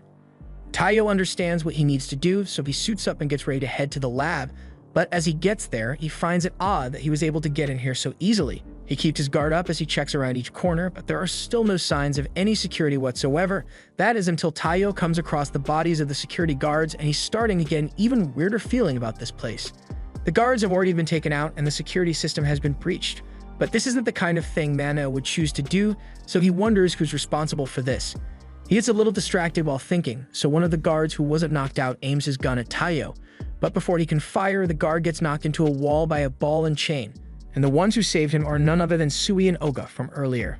Sui is surprised that Taiyo happens to be on a mission here as well, so he introduces both himself and Oga as part of Hinajuku, which means they are government spies. Taiyo has heard all about Hinajuku, since unlike the Yozakura family, which are freelance spies, the Hinajuku are elite spies who take orders directly from the government. Studi says they were sent here to neutralize this lab and asks Oga for a status update, so Oga begins listening and he can hear the footsteps of 5 people across the building, but that's not all, as he can literally smell their guns, so he knows they are armed. That information lets Sui know that the base lab they are looking for must be underground after all, so he says goodbye to Taiyo so they can accomplish their respective missions, but Oga isn't letting the chance to team up with Taiyo slip past him, so he grabs Taiyo and drags him along. A guard manages to sneak up on Taiyo and fire 2 shots at him, but he is able to dodge both of them and counterattack, which Oga finds really impressive. They eventually arrive at the lab in question, and Taiyo immediately rushes to aid Nanao as soon as he spots him. However, Oga then tries to kill Nanao with his steel ball, so Taiyo is forced to block with his knife, breaking it in the process. Oga tells Taiyo to get out of the way since it's dangerous for him to interfere like this. Their mission is to neutralize this laboratory, so Taiyo doesn't understand why they would also want to kill Nanao. Sui explains that they had been monitoring this lab for a while, so they knew all about Nanao infiltrating this place, and since Taiyo knew his location, it made it easy for them to find this place. But since Nanao has ingested the bioweapon, he has now become a huge threat to national security, so they need to eliminate him to complete their mission. Sui then asks Taiyo to step aside so he can kill Nanao. But there's no way Taiyo is ever going to sit back and watch his brother-in-law die, so Taiyo gets in front of him and declares that if Oga and Sue want to kill Nanao, then they are going to have to get through him first. He is ready to fire at them, and Oga tries to warn him to reconsider, But it's already too late as Sui has already activated his Sandevistan and dashes past Taiyo with his sword while slicing up Taiyo's gun and body in the process. He probably could have already killed Nanao by now, but he wanted to prove a point about how Taiyo's emotions are nothing but weakness. He was so trusting that he let his guard down around spies he has never met before, and so lax that he hesitated to shoot at them first. Oda complains that Sui always acts like this, so he was about to try and stop him, but then he remembers that Sui is way too powerful for him to beat, so he stands down. Sui walks over to Nanao and promises that he will make the death as painless as possible, but Taiyo still pleads with him not to do this. Sui calls Taiyo pathetic for thinking he could solve his problems by just asking nicely, but before he finishes the job, Nanao finally wakes up and tells Sui to wait a minute. He explains that his body has just finished detoxifying the gas, and he has a patch test as proof of that. He doesn't care if Sui still intends to kill him regardless, but he at least wants to be able to treat Taiyo's wounds before he ends up dying due to blood loss. Sui stops and puts his sword away since he has no reason to kill Nanao if he has actually detoxified the poison. He says he'll take the latch test as documentation that his mission was successful. And before he walks away, he hands Nanao some cream that heals /wounds so he can treat Taiyo. Although if Taiyo is actually this weak, then he thinks it might be better for the Yozakura family Taiyo to actually die. Sui and Oga then leave, and Nanao frantically tries to treat Taiyo's wounds so that he doesn't die. Once Taiyo has recovered, he finds himself being held captive over a flame by Kyo, and he has no idea why. Kyo shows Taiyo that he made it to the front page of the spy magazine again, but this time it's talking all about how Taiyo got his ass handed to him by Hanajuku spies, even going as far as to call it the downfall of the Yozakura family. So Kyo is pretty pissed about it and is going to go hunt down the journalist that wrote this article later. But for now, he blames Taiyo for all the bad press the Yozakura family is getting, even though a large chunk of it is because of Kyo's actions. However, what makes him the most mad is the fact that Taiyo nearly caused Nanao to be killed due to his own weakness. If anyone, Kyo would have much preferred that Sui killed Taiyo, but Nanao and Mutsumi soon show up and put a stop to Kyo's bullying. Mutsumi then goes to free Taiyo from his binds, but once he can finally talk again, he says he doesn't blame Kyo for being mad at him since it is actually true that he has tarnished the Yozakura family name. Nanao tries to tell him that Taiyo is the only reason he managed to avoid being killed, but Taiyo doesn't see it that way since he couldn't do anything other than buy a few extra seconds against Sui because he is so weak. Kyo then walks up to him and spins him around, telling him that he could never do anything significant enough to shake the Yozakura family.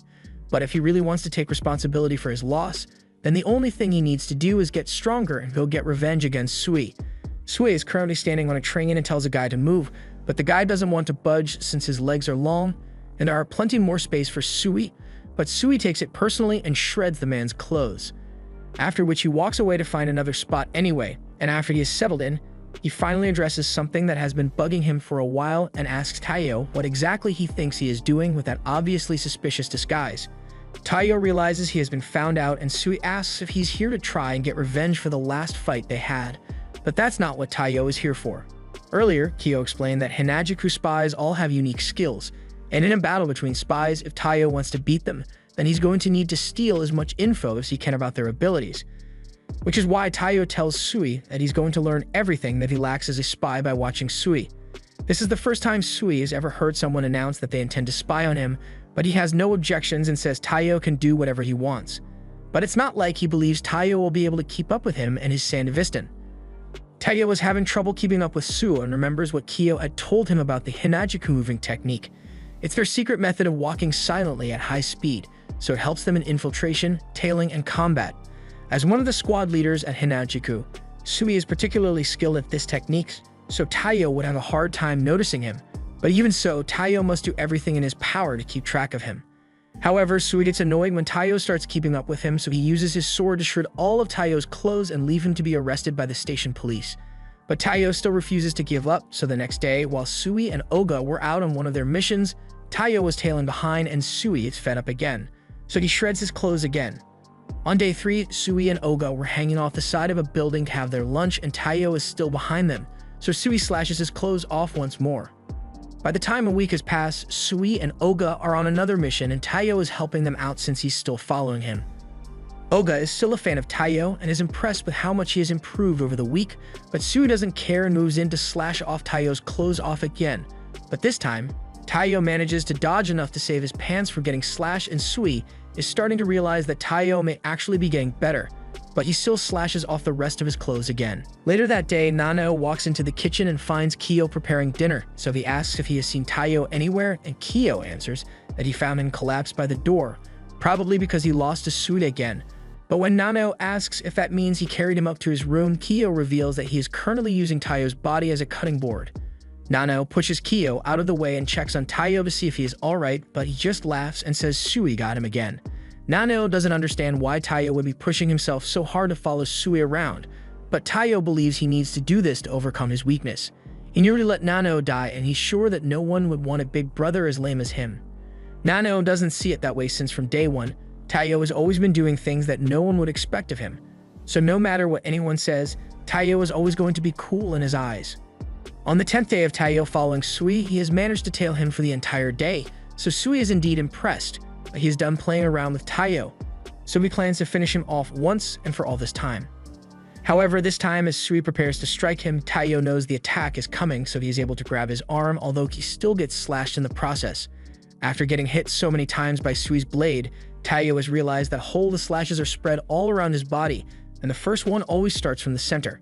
He still can't see the attacks coming or react to them, but this way, he can at least survive Sui's attacks. He throws Sui across the yard, and he now understands why Taiyo was able to become a part of the Yozakura family, so he won't try to get rid of him anymore. He calls for Oga to help treat Taiyo's wounds, so Oga comes out of his hiding place and starts patching Taiyo up. He can't believe that Taiyo actually managed to dodge Sui's sword, but Sui knew he didn't actually dodge it. All he did was memorize Sui's habits, so he would know when the attack was coming, but even that is still quite impressive. In the end, the article about Taiyo getting beaten ended up being forgotten, but Taiyo still has a lot to deal with, since there are now articles of him being naked all over town, and people think he's a weirdo now. Sometime later, a party is being held by some extravagant politicians, and the Hanajuku spies were meant to do something about it, but they failed their mission. The spies apologized to their manager for not completing their mission, but the politicians have been on high alert recently, so it is really difficult to get through since security has been really tight lately. The manager had expected as much, but she was not worried since she has the perfect plan to get through their security, and it was going to involve Taiyo. The next day, Taiyo is out in the park with Mutsumi, and he's happy to spend time with her since she asked for his help with an errand, but he is a little curious about what she needs to do that requires all this stuff in his backpack. Eventually, they meet up with an old friend of Mutsumi's, and it turns out to be Sui, so Taiyo is reasonably shocked. Mutsumi explains that she knows Sui because they have worked together before, but even with that being the case, she's still a little pissed at him for the whole nearly killing Taiyo and Nanao thing that happened. Sui doesn't expect her to forgive him, but he also isn't sorry about it since he was just fulfilling a mission. He then asks that they hurry up since his leader is currently waiting for them to arrive. A little while later, they arrive at this huge office building, but that doesn't really matter because the real Hanajuku base is the cafe beside it. They all walk in and Sui goes up to the register to place his really long order. And once he's done, a code is entered into the register which opens a trap door beneath their feet. Taiyo is a bit surprised, but Sui says it's only natural the secret government spy organization be located underground. There'll be another few hundred more meters before they make it to the head office, so Sui offers Mutsumi some tea while she's sitting in his lap, and Taiyo really doesn't approve since she is his wife. However, Sui states that it would be too dangerous to let her go by herself, so he is just keeping her safe for now. And Taiyo sees exactly what he means by that as hundreds of arrows and lasers begin flying in their direction. These are inbuilt traps for the Hanajuku base's security and spy training, so Taiyo shouldn't let his guard down, otherwise he'll be ground beef before they reach the floor. After several torturous seconds of dodging lasers, Sui and Taiyo finally make it to the ground floor, but the traps aren't over yet, as a giant rock comes falling right on top of Taiyo. But just before he could be crushed, the Hanajuku leader runs forward and shatters the entire thing with just one punch. Afterward, she welcomes him and Mutsumi, but she wonders if Mr. Yozakura over here is really strong enough to keep Mutsumi safe at all. They all get settled down to have their meeting, and we see the leader binging on the delicious sweets that Mutsumi had Taiyo carry all the way here, and she is really grateful for it. She and Mutsumi seem to have a really good relationship, so Mutsumi explains that Rin was classmates with Kiyo, so she throws tea parties with the family from time to time. Rin doesn't like hearing Kiyo's name because talking about that sister-obsessed lunatic will ruin the taste of her cake, although she also understands how adorable Mutsumi is, which is why she wanted Mutsumi to marry someone who would be capable of protecting her from Kiyo's antics, but looking at Taiyo is not going to cut it. She heard from Sui that Taiyo was a shitty spy, but Sui corrects her and explains that all he said was that Taiyo was really bad at anything spy-related, which is pretty much the same thing. Mutsumi stands up for her husband and says he's got just as much willpower as Kiyo, so Rin accepts it as fact, but before they can carry on with the discussion, they are interrupted once Kiyo breaks into the base. He had lost signal from the GPS tracker he has on Mutsumi, and he knew the only ones capable of disabling his tracker would be the Hanajuku spies, so he immediately came down here to retrieve her. Mutsumi already knows what is about to happen, as Rin gets up to face Kiyo and tells him to leave immediately because his mere presence is polluting the air. Kiyo refuses to let anyone spend time with Mutsumi aside from him, so uses his wires to attack her. However, Rin is on the same level as him, so she is able to punch straight through his wires and mocks him for trying to beat her with such a weak attack, so Kiyo steps things up as the two clash. Their fight is enough to cause major damage to the base within seconds, so an evacuation order is issued for the safety of all the spies here. This is exactly what Mutsumi didn't want to happen, but everything Kiyo and Rin are near each other, they always end up fighting. Sui attempts to stop the two of them, but he's way too weak to even get close to them. Mutsumi gets between Rin and Kiyo and tells them to stop, but while they would both listen to her, they were too deep into the attack animation to cancel, so Mutsumi is in serious danger right now.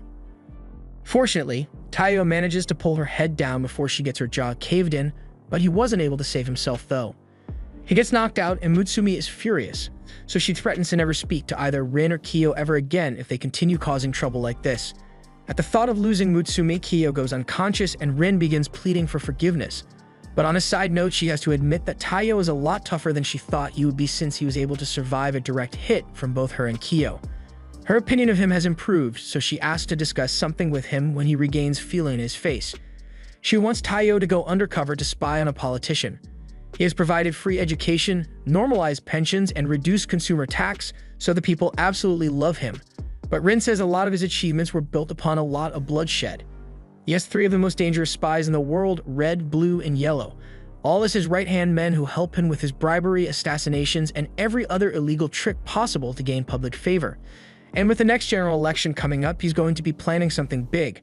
He has skillfully managed to play off all his other crimes as coincidences up till now, but they recently found one of his miniature bombs in an unrelated case the other day, and though it may be small, it is still enough to kill a person up close. There are hundreds of these things at large, but even the bomb smuggler that they arrested doesn't know anything about what they'll be used for. The only clue they have is a video of the buyer in a wig and sunglasses, which looks exactly like the politician in question, but there's not enough evidence to get him arrested yet. So they need Taiyo to get close to him so they can get the evidence they need before people end up getting hurt.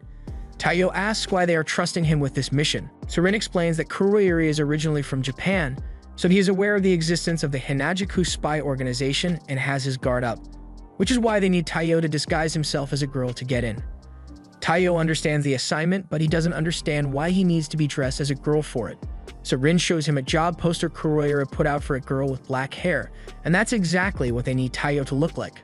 But before they get the mission started, Rin reminds Taiyo that the fate of hundreds of lives rest in his hands, so he had better not screw up.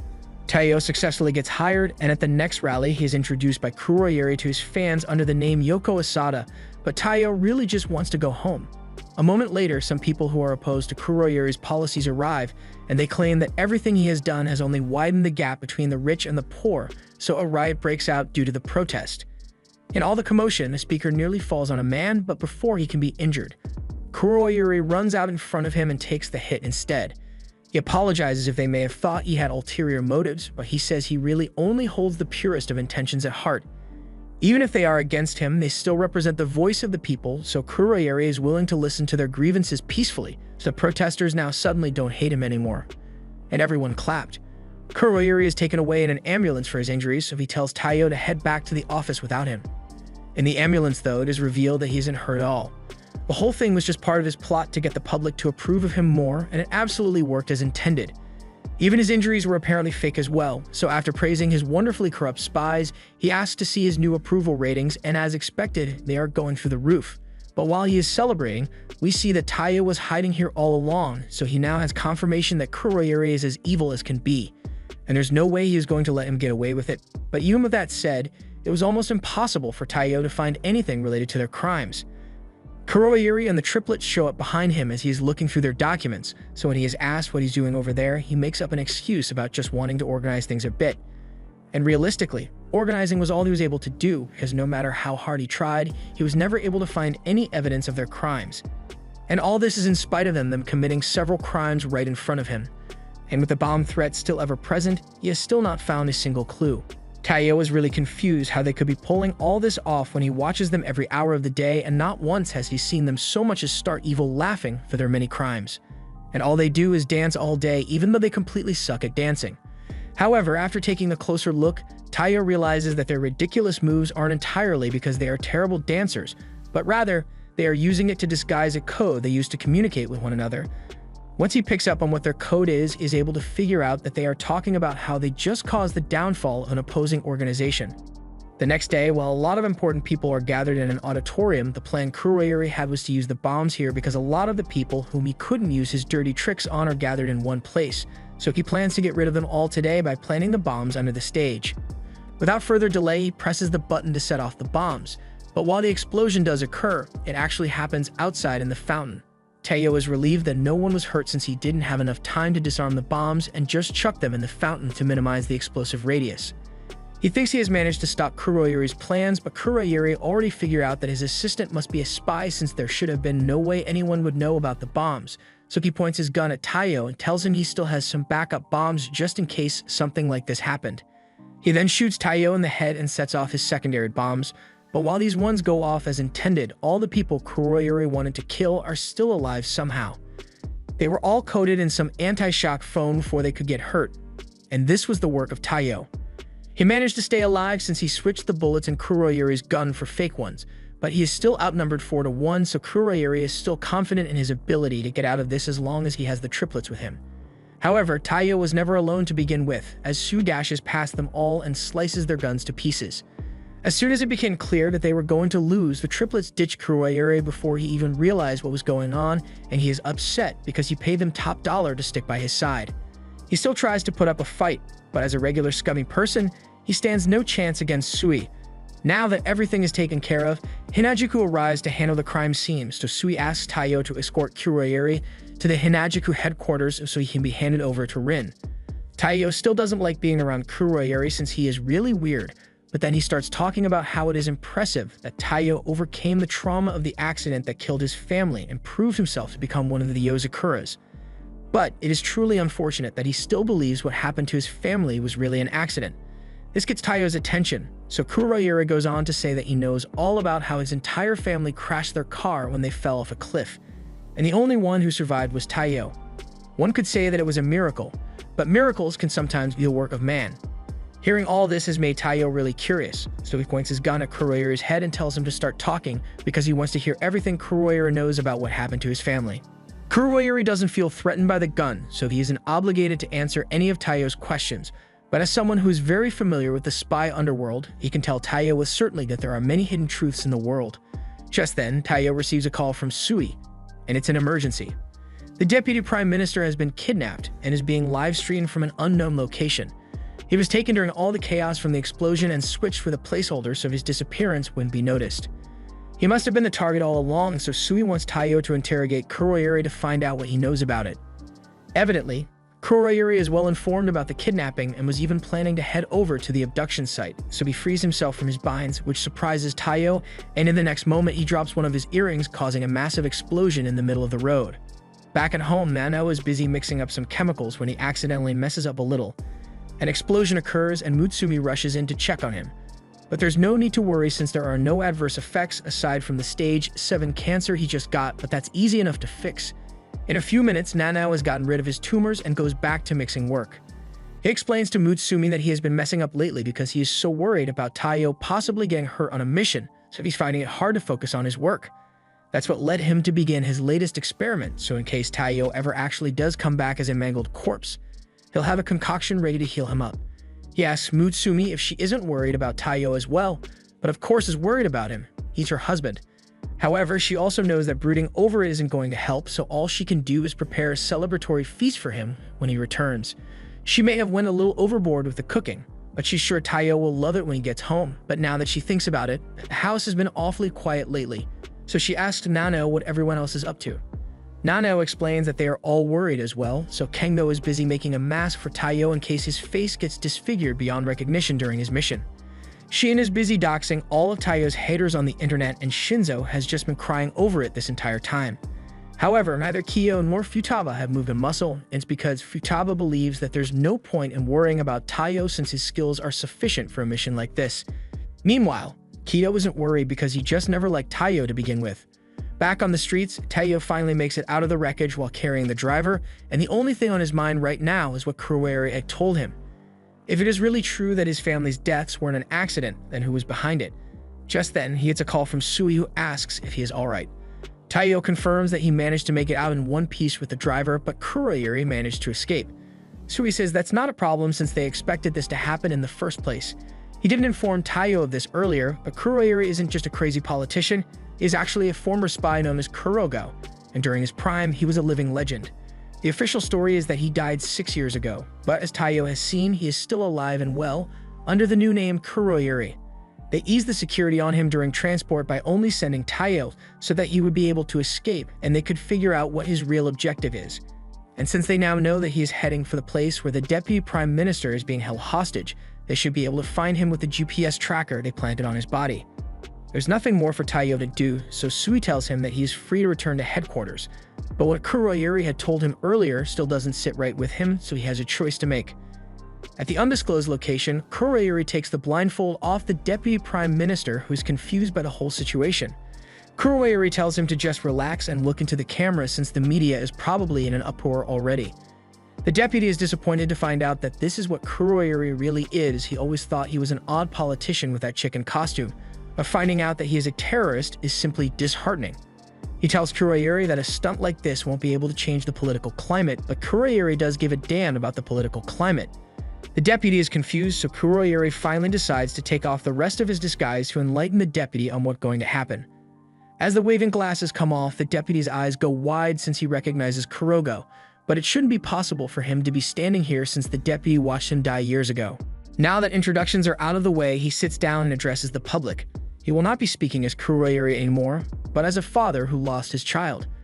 In his quest to avenge his child, he has taken out several politicians behind the scenes, but since the deputy is the one who knows the whole story, Kurogo thought it would be fitting to kill him in broad daylight. Now the interview begins. He points a gun at the deputy and tells him he has two choices. He can either confess to his crimes on national television and have his perfect image die, or he can refuse to tell the truth and die physically instead. The deputy smiles, but in the end, he is a politician, so there's no way he's got to tell the truth, even if it means taking a bullet to the brain. Kurogo expected that response, so he prepares to shoot him, but at the last second, the stream gets cut off. The phone that was being used as a camera was shot by Taiyo, who managed to track Kurogo here. He points his gun at him and tells Kurogo to let the deputy go, but Kurogo calls his bluff on this one. The electric rounds in that gun would be guaranteed to hit the deputy as well if Taiyo fired now, so he knows Taiyo won't pull the trigger. Kurogo then fires his gun to knock Taiyo's gun out of his hand, but in that moment he remembers the training he received from Futaba and begins moving to close the distance. Once he is close enough, he grabs Kurogo, but Kurogo recognizes the Yozakura Jujutsu technique and knows exactly how to counter it. He also knows about the special steel and carbon fire wires that the Yozakura family uses, so he takes Taiyo's wires for himself. Taiyo is confused about how Kurogo could possibly know how to use and counter the Yozakura family's secret techniques, so Kurogo explains that it is natural for him to be well-versed in gathering information since he is a spy, but as the only thing a spy can do is gather information, then they are just second-rate at best, so the truly skilled spies know how to fully exploit that information. Taiyo asks why a spy like Kurogo would become a politician just to deceive the people, but as he stated earlier, Kurogo has no interest in politics whatsoever. The only reason he went through all this effort is to get his revenge. Thanks to his ability to gather and exploit information, Kurogo was a valued spy in the world of politics, and on one day in particular, he had just finished one of his missions and was instructed to lay low until he is given his next directive, so he headed home to his daughter to surprise her for her birthday. At first, his daughter called Kurogo a weirdo for putting on a chicken costume, but she was just messing with him since she knew he did it to make her happy.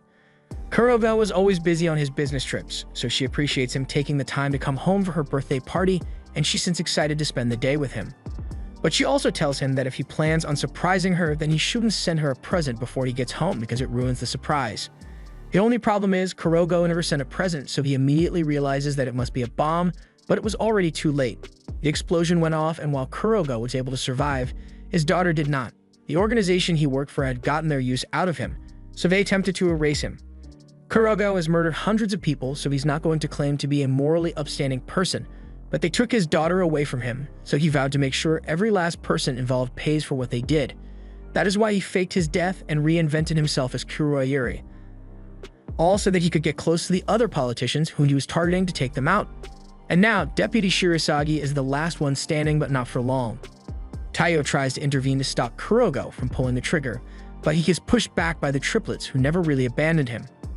At this point, Kurogo thinks it is pretty clear that Taiyo stands no chance against the four of them, so he tells Taiyo to stand down and let him get his revenge.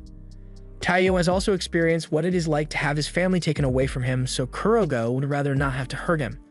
If Taiyo agrees to step back, then Kurogo is willing to tell him everything that he wants to know about what happened to his family. Taiyo understands how Kurogo feels about losing his family, and if there is really some kind of hidden secret regarding the accident that killed his family, then Taiyo wants to hear about it too. But above all, he doesn't want anyone to die, so he can't let Kurogo pull that trigger. Just then, Sui shows up, and with a swing of his sword, he dices up the floor, sending himself and the triplets fall into the floor below. And as he falls, he says that he'll take care of the triplets down here, so he wants Taiyo to handle Kurogo and make sure that Shirasagi survives. Taiyo agrees and readies his knife to face Kurogo. He lunges forward at him, but Kurogo catches his hand before he can land a stroke, and he is immediately able to tell that the knife is one that was made by Shinzo, since it is uniquely hollow. It is made specifically so that one can load poison into the hollow point, so he tests it out by stabbing Taiyo with it. From Taiyo's reaction, he can tell that the poison was probably a muscle relaxant made by Nano, so with Taiyo incapacitated, he punches him away. Taiyo is left lying on the floor and bleeding out as Kurogo mocks him for being so naive as to say something like he doesn't want anyone to die. Because no matter what he does, someone is always going to die, like Kurogo's daughter or his family. Meanwhile, on the lower floor, Sui faces down the triplets, and they recognize that he has talent with a sword, but they still doubt he'll be able to take all of them on at once. Red is specialized in arson and acts of terrorism, Blue is able to slash anything with high-pressure water beams, and Yellow is able to use electricity to rewrite all the data on a computer and fry human brains. So when they work as a team, they are completely unstoppable. Sui calls them arrogant for revealing all their techniques before the fight has even begun, but since they told him their techniques, then it's only fair that he reveals his own. So he informs them that the foundation of the Hinajuku technique is walking on flowers. It involves absorbing all sound and resistance by treading lightly, making it possible to move swiftly and near undetectably. At its core, it is just a basic technique that anyone could realistically master, but its flexibility can be applied to sword skills as well, so he is confident he'll be able to handle all three of them at once. The triplets all prepare their techniques and combine them into one massive attack aimed at Sui, so as the huge ball is hurtling towards him, Sui prepares his sword to counter and performs a perfect parry, while also defeating all three twins. Now that he is done with his job, he wants to get back up to Taiyo as soon as possible, since he doesn't expect him to last very long against Kurogo. But he is then surprised as he feels a terrifying presence behind him. But as he turns around and tries to slash at it, there's nothing there, so he is left wondering what that could have been. Back with Taiyo, Kurogo asks him if he understands the despair that comes with losing one's family, and Taiyo is all too aware of how agonizing it feels, but throughout his suffering, there was always someone there for him. He now has a new family, so he wants to move on. He charges forward at Kurogo, and in his head, Kurogo is thinking about how useless Taiyo's efforts are since he has already memorized every possible Yozakura family technique that Taiyo could use, but he wasn't expecting what happened next. As Taiyo was running towards him, he begins using the Hinajuku walking technique, and with it, he vanishes from Kurogo's line of sight, appearing behind him instead. Before he started this mission, Kyo had informed Taiyo that a professional would have done their research on him, so none of the techniques he has learnt would work against them. However, the security of knowledge can often blunt one's ability to adapt, so even if it is not a perfect replication, the walking technique was enough to throw Kurogo off his game, and despite knowing every technique Taiyo is going to use and how he will use it, he doesn't have enough time to come up with countermeasures anymore, and ultimately, that leads to his defeat. Kurogo acknowledges that Taiyo has bested him, and he has no regrets since he always expected things to end up this way for him. He gave up on everything other than revenge a long time ago, but Taiyo chose to struggle on through the hardships. Out of respect for Taiyo's resilience, Kurogo gives him a note containing the information he knows about the culprit behind the death of Taiyo's family. But immediately after, Kurogo gets shot through the throat. Kurogo dies shortly after, and Taiyo can't believe what just happened. But as Sui returns, he states that Kurogo must have been assassinated to keep him quiet about some huge secret. Taiyo feels deep regret since in the end he wasn't able to succeed in keeping everyone alive. On the note Kurogo had given him, Taiyo finds the tree Kurogo had buried his daughter. He knew he wouldn't get the chance to do it himself, so he wrote for Taiyo to place flowers on her grave for him. And inside the knot of the tree there is a box containing the clue Taiyo is looking for. At the end of the day, Taiyo returns home and is greeted warmly by his family, so even with the depressing events of the day, he can at least smile knowing that he has such wonderful people around him. Since his mission was a success, Taiyo was later invited to a celebratory Hanajuku hot pot. Thanks to him, there were 0 victim casualties, so she gives Taiyo a huge helping of rice for being the star of the show. However, he's still not quite understanding what all this is supposed to be. Sui explains that Rin always throws parties like this to congratulate her subordinates and to make it extra special. She even hunts all the animals used with her bare hands. She's happy with her most recent catch, but something she's not happy about is how Kiyo weaseled his way into the party even though he wasn't invited. She tells him to get lost, but Kiyo has a counteroffer ready. If he gets to stay, Rin can have some of his specially brewed alcohol, and that's enough to convince her to make an exception. With the guest list finalized, Sui steps up to cut the meat, and afterwards, Taiyo prepares a portion for Mutsumi. However, Kiyo can't handle anyone feeding Mutsumi aside from him, so he stuffs Taiyo's throat with food and offers Mutsumi some of his own food instead. Rin scolds Kiyo for being such a meddlesome brother to Mutsumi, but Kiyo refuses to listen to someone like her, so a food fight breaks out and the others are forced to run for cover. After things settle down, everyone gets their chance to eat, especially Oga, who is looking but chonky. Meanwhile, Taiyo is over in the corner reflecting on what he learned from Kurogo. This box supposedly contains information relating to the mastermind behind his family's death, but Taiyo is hesitant to open it. In the middle of his contemplation, Mutsumi shows up and scares the daylights out of him. She saw Taiyo looking down, so she came over to check on him. Taiyo says he is fine, but he is just scared of what he may find if he opens the box because it may change everything. When Kurogo was about to finish off the deputy, Taiyo sprang into action to stop him, but for a split second, a thought crossed Taiyo's mind that if he knew who the killer of his family was, he would likely do the same thing. Even if it was just for a moment, Taiyo feels guilty for relating to a killer, so he's reluctant to open the box as it may set him on a path of revenge just like Kurogo. Mutsumi doesn't know what else to do, so she gives Taiyo a kiss on the cheek. Taiyo freaks out a bit because Mutsumi has never done something like this before and she's getting embarrassed as well, but she felt like it was a good moment to do something like that. And besides, Taiyo's reaction shows that even if circumstances change, deep down he's still always going to be the same person. And even if he does change, she will stay right there beside him. Taiyo thanks her for being so kind, but Mutsumi points out that him freaking out accidentally opened the box, revealing that it's just a marble inside. Taiyo doesn't know what to make of it, but Kiyo then walks in to explain that it's a method of storing information by trapping air bubbles in a marble.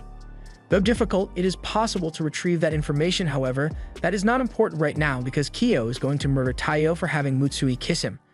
Luckily, Rin steps in to hold Kiyo back, but he is mad enough that he may really kill Taiyo if he catches him, so Rin tells him to take Mutsumi and get as far away from here as possible until Kiyo calms down. Taiyo later returns home with Mutsumi and he complains about feeling unusually heavy today, but then he realizes it's just Ayaka sitting in his head. He tells her to get off him, and it's already weird enough that she's here to begin with, that she's also wearing a maid outfit. Mutsumi explains that she asked Ayaka to come work here as a maid since she was going to be hanging around them anyway. Ayaka has great assassination skills as a spy, but since she also has to go undercover sometimes, she is well versed in housekeeping as well. Taiyo still has his reservation since it can't be good to let an outside spy stay in the house, but Mutsumi thought it would be okay since it's Ayaka. As a Taiyo stan, Ayaka is aware of everything involving Taiyo's recent mission, including the optical marble drive in his pocket, so she grabs it and hands it off to Shien, who gives it a good look. It's old and damaged, but she should be able to retrieve the data from it, although it's going to take a while to process it. Taiyo asks how Shien even knew about the drive, so Ayaka explains that she went through the effort of informing her ahead of time since she's the only one that can retrieve the data. Ayaka also informs Taiyo that the bounty on his head has gone up again, so there are even more people out to kill him in the most painful way possible. And she thinks that's kinda hot. Anyway, if Taiyo plans on protecting Mutsumi, he's going to have to be able to protect himself. So for his own good, and definitely not because Ayaka enjoys it, she's going to attempt to assassinate him on a daily basis.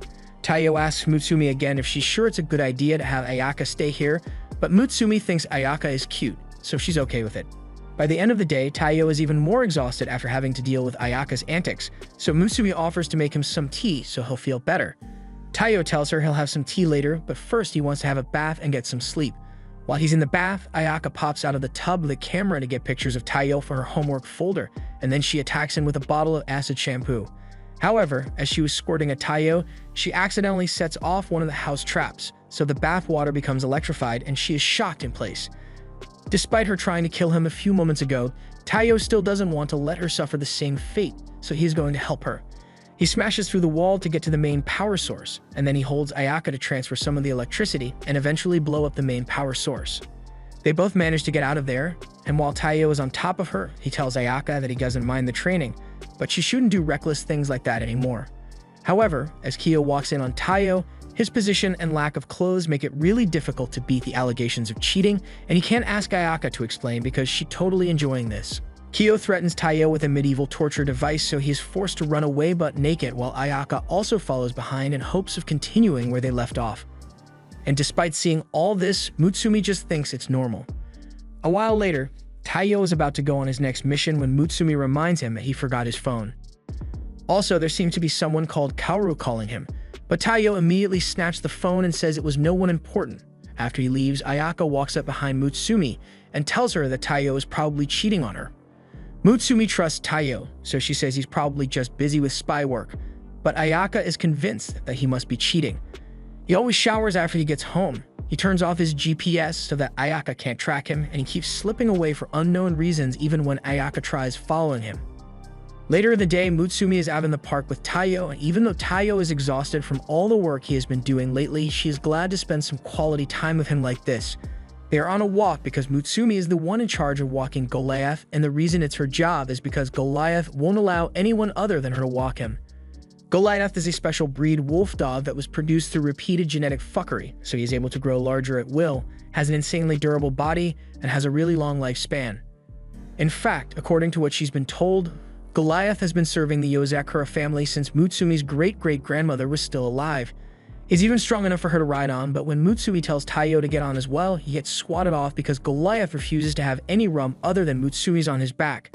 Since Goliath isn't allowing Taiyo to ride him, Mutsumi suggests Taiyo can just hold on to the leash and follow along.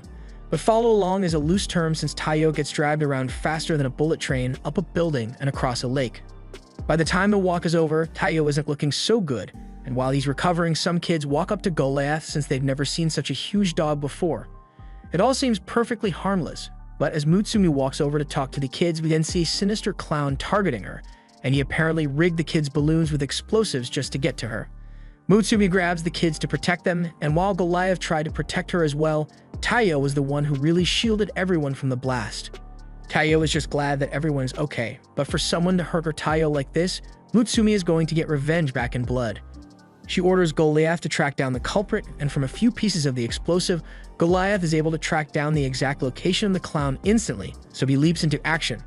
In the meantime, Mutsumi can use the bomb fragments to track the transmission signal using Shin's system, and in doing so, she gets a direct line of contact with the clown that attempted to assassinate her. The clown is honestly surprised that Mutsumi is still alive, but from the crude bombing attempts as well as the flawed plan that got bystanders involved, Mutsumi can tell that the clown must be a third-rate assassin at best. Mutsumi may not have any powers of her own, but it is foolish to think that makes her an easy target since she has reliable people around her, like Goliath who has just found the clown. After Goliath was done mangling the clown, he returned to the park and took a nap beside Mutsumi while she tended to Taiyo's wounds.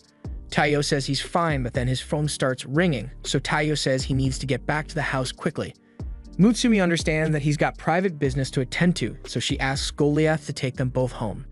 Goliath then grabs Taiyo and throws him and Mutsumi onto his back. Taiyo asks if Goliath is really okay with letting him ride, but after Taiyo took an explosion from Mutsumi, Goliath approves of him a little more than before. They eventually get home and Taiyo is glad he made it just in time, but then Ayaka attacks him out of nowhere and accuses him of cheating. Taiyo tries to explain that it's not what she thinks, but Ayaka found proof of him meeting with another girl. And with the evidence stacked against him, Kiyo intends to punish him with another medieval torture device. However, as before Taiyo is maimed, the girl from the picture interrupts and introduces herself as Momiji, a member of Hinanchiku. She's here to deliver a package for Taiyo, but Taiyo had asked her to meet him in secret for the handover so that no one would know. That was the initial arrangement, but her grandpa Kaoru told her that it may be better to let everyone know about it to avoid misunderstandings like this. Mutsumi remembers Taiyo receiving calls from someone called Kaoru, and it was the old man who Taiyo had contacted to help him acquire this, a container of Kiyo's favorite tea leaves. Taiyo had remembered Mutsumi talking about how they were out of Kiyo's tea leaves, but dark sweet is notoriously hard to make due to its exotic ingredients. So Taiyo went through a lot of trouble to gather its ingredients secretly so he can replenish Kiyo's stock as thanks for all the help he's given.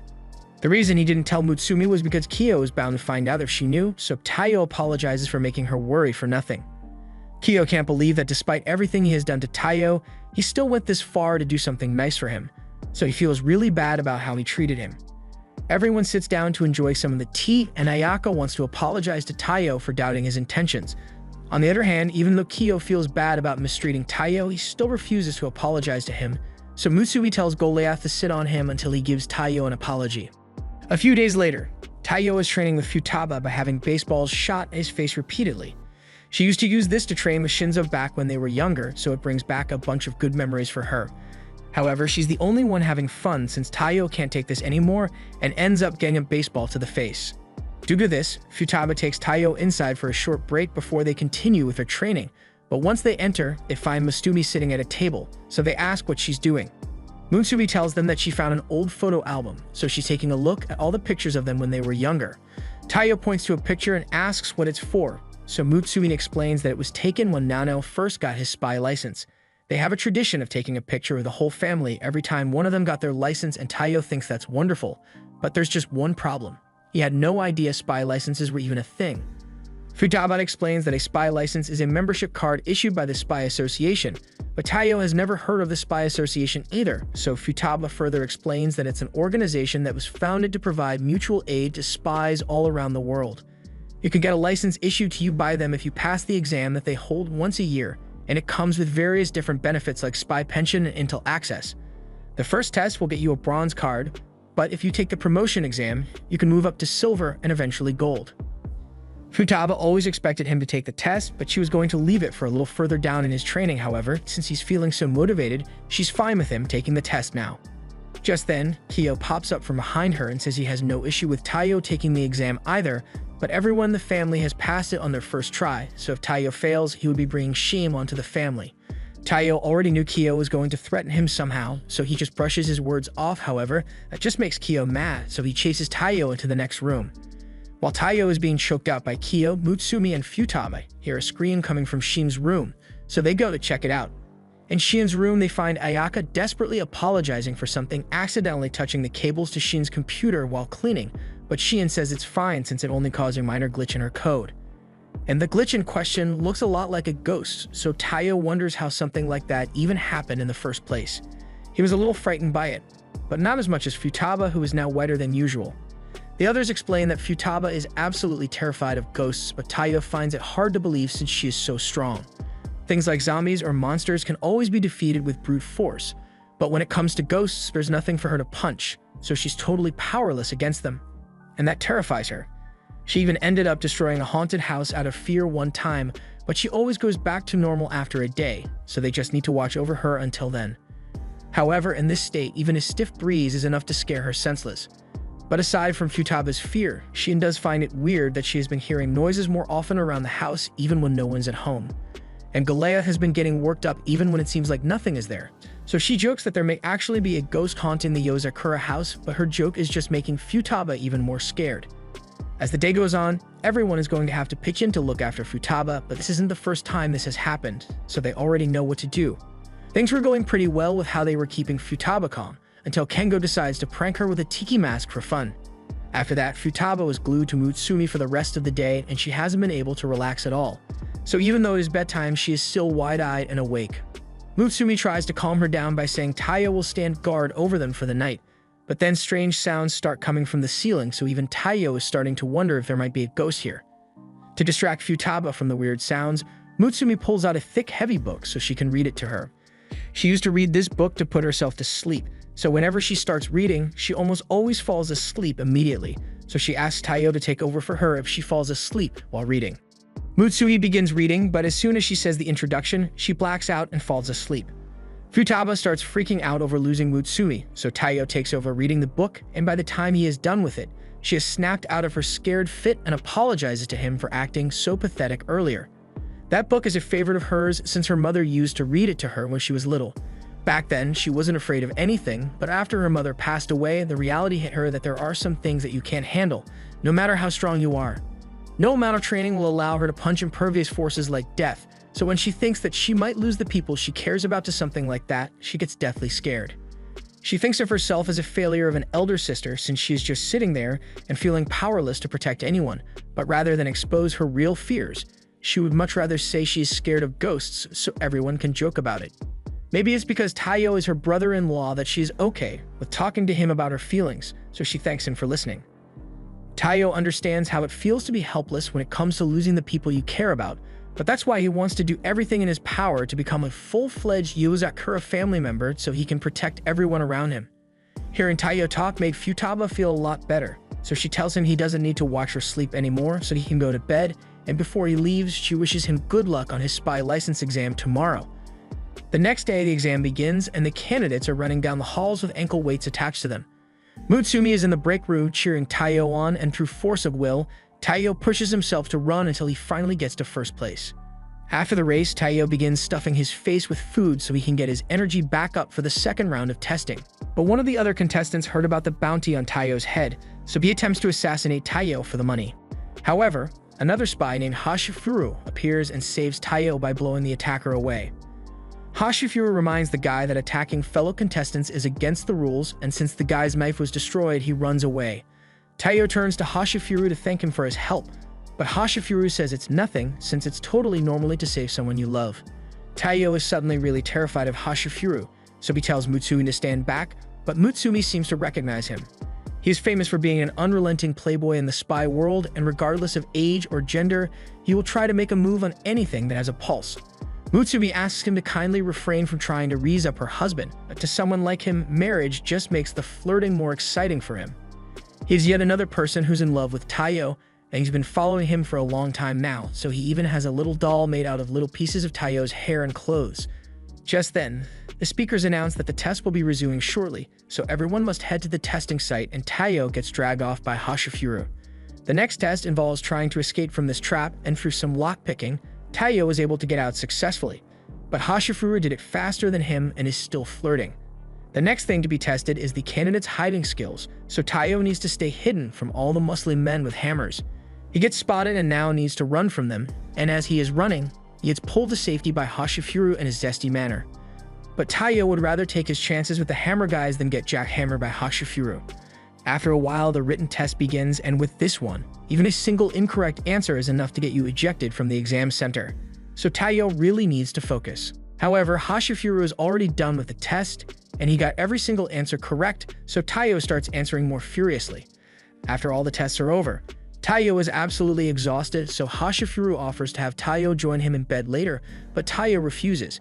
Since the exam is over, the announcer thanks everyone for working hard in the exam and tells them that they can now collect their cards at the end of the hallway, but they need to hurry since this hallway will self-destruct soon.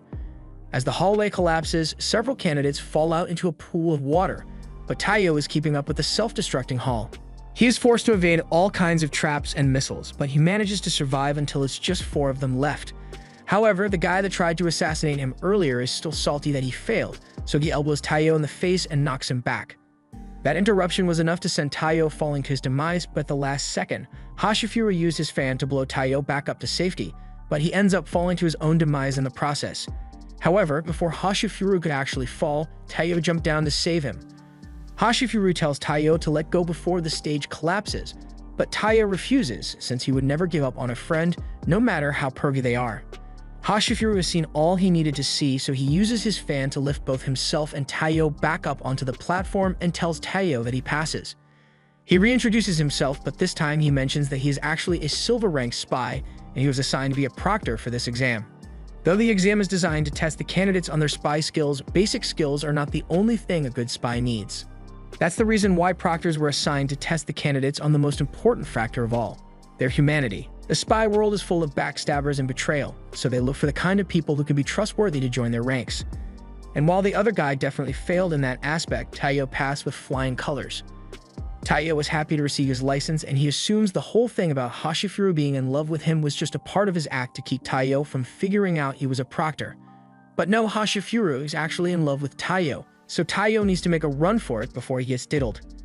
Since Taiyo passed his exam, everyone is holding a party in his honor, but Kiyo is late, so they all wonder what he could be up to at a time like this. Just then, Kiyo falls through the ceiling and he feels dumb for being so careless, but since they obviously want to know what he was doing up there, he explains that he has several hiding places from which he can spy on Mutsumi as long as he wants to. Everyone seems to be okay with this, so they go back to normal. But then Futaba notices a wind whistle that fell out of Kiyo's pocket, so she knows he was the one making all those weird noises to scare her. And as payback, she snaps every bone in Kiyo's body. After that, they hold the party for Taiyo and take his commemorative spy license picture, which now gets added to the Yozakura family records. Sometime later, we see Seiji, and he has just been informed that the old man he had in custody has escaped. He is frustrated that he didn't realize the old geezer would try to escape, and by now, he could be anywhere in the world. But in reality, he is hiding inside Taiyo's bag. As the old man steps out of the bag, which he somehow managed to squeeze himself into, he apologizes for sneaking in with Taiyo, but the house's facial recognition wouldn't work for him anymore since he has been away for so long. Anyway, he introduces himself as Taiyo's new grandpa, but Taiyo wasn't listening to most of what he said and immediately draws his gun on the old man. After a lot of shooting, the misunderstanding finally gets cleared up by Mutsumi, so Taiyo apologizes for freaking out earlier. Mutsumi doesn't blame him since anyone would have reacted the same way if a strange old man crawled out of their bag. She reintroduces Taiyo and tells him that the old man is her grandpa Ban, and Ayaka comes over to offer Ban a towel to clean himself up. The first thing Ban does after seeing Ayaka is complimenting her on how pretty she is and try to ask her out on a date, and considering Ayaka is 16. It's no wonder why he was in jail in the first place. Ban regains his composure and goes over to Taiyo to compliment him on his quick reaction time with his gun, so he approves of him as Mutsumi's husband and is glad he came all this way. He then offers Taiyo a fat stack of cash as a wedding gift from him, and Mutsumi asks if Ban really came all this way just to congratulate them on getting married. Ban says of course he did because what grandpa wouldn't want to see his newlywed grandchildren, and in fact he wanted to come here sooner, but he was held back a bit. However, now that he is here, he wants to go on a grandpa-grandson outing with Taiyo, so he grabs him and starts heading for the door, but before they can get outside, Ban is captured by Kiyo's wires.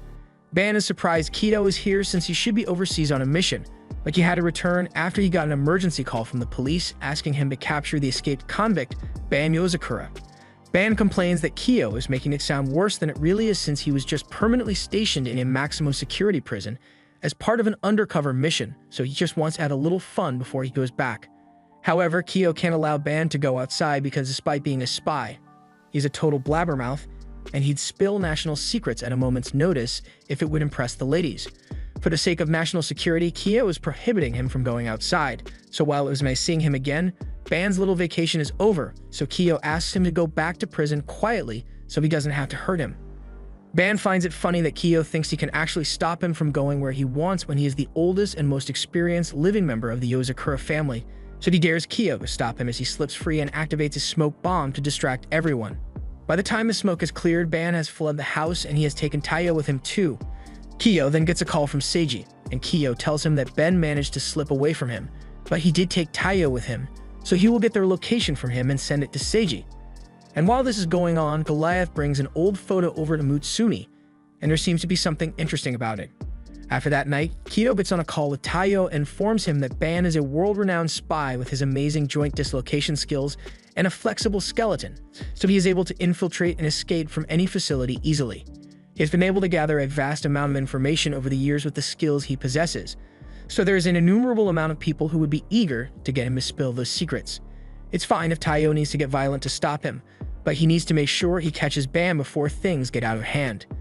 Taiyo agrees to stop him, so Kiyo asks what Ban is up to right now, and Ban is currently flirting with a ton of women.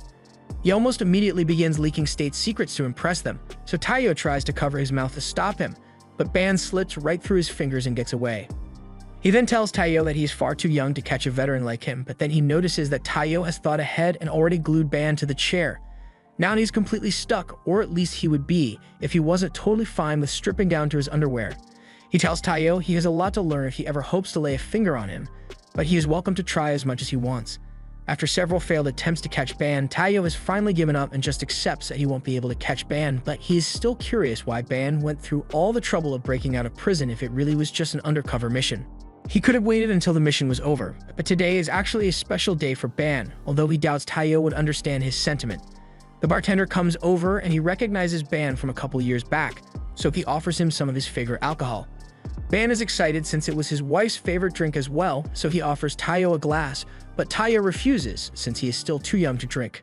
Ban complains that Taiyo is being such a stickler for the rules, and at this rate, Ban's never going to get any great-grandchildren from him. Taiyo spits his drink out in shock, but Ban was serious about wanting those great-grandchildren, so he says he will tell Taiyo all about how he made out with his wife back in the day. Taiyo doesn't want to hear it, but Ban keeps talking anyway and starts by mentioning how beautiful and cheerful his wife was. Before he met her, he didn't care about anything, not about the world, and not even about himself. But that all changed when he met her. She was the first person he ever cared about, and she sincerely wanted him to take care of himself as much as he did with her. Ban says she was a wonderful woman and far too good for someone like him. He gets the feeling that Taiyo can relate to his story, which is why he wanted to talk to him as someone who also married into the Yozakura family. Love may be infinite, but your life is still going to end one day, so he wants Taiyo to cherish every moment he has so he doesn't end up having regrets. He just wants both Taiyo and Mutsumi to be happy, so Taiyo tells him that he doesn't need to worry since Mutsumi has already made him happier than he has ever been before, and he is going to do everything he can to make sure Mutsumi feels the same way about him. Ban is happy to hear that, so he says he will take Taiyo to another bar with even better service to show him a good time. Just then, an old lady walks into the bar, and before Ban could notice, he gets handcuffs slapped on his wrist. The old lady tells Ban that the cuff will explode if he tries to take them off by force, so he had better be careful unless he wants to blow his wife's hand off as well. Mutsumi shows up as well and apologizes to Taiyo for taking so long to get here. She introduces the old lady as her grandma, Kiko, and Taiyo is shocked since by this point he thought Keiko was dead or something with how Ban was talking about her. Ban immediately starts hugging Keiko and asking to go on a date with her since he went through the trouble of consulting the girls here for the perfect gift for her, and he even got her favorite bottle of wine. Unfortunately, while she would love an anniversary date, they still both got a lot of work to do, so she asks Ban to head back to prison so he can resume his undercover role. Ban eventually agrees to go back to the prison, and Taiyo finally understands why he went through all the effort to escape today, because it was his anniversary with Kiko. Even Mutsumi had forgotten all about it until Goliath showed her that photo earlier, and while Taiyo still thinks Ban was reckless for causing so much trouble, he can understand the feeling of wanting to be near the one you love. Mutsumi had been listening in on Taiyo's conversation with Ban, and she heard all about how Taiyo said he had no regrets about marrying her and was the happiest he had ever been. And she feels the same way. Meanwhile, on the car ride, Ban tells Keiko that Mutsumi found herself a great husband, and Keiko agrees, just like how she is lucky to have married Ban as well. A few days later, Ban breaks out of prison again to visit the family, but when he arrives, he finds that Ayaka is the only one at home.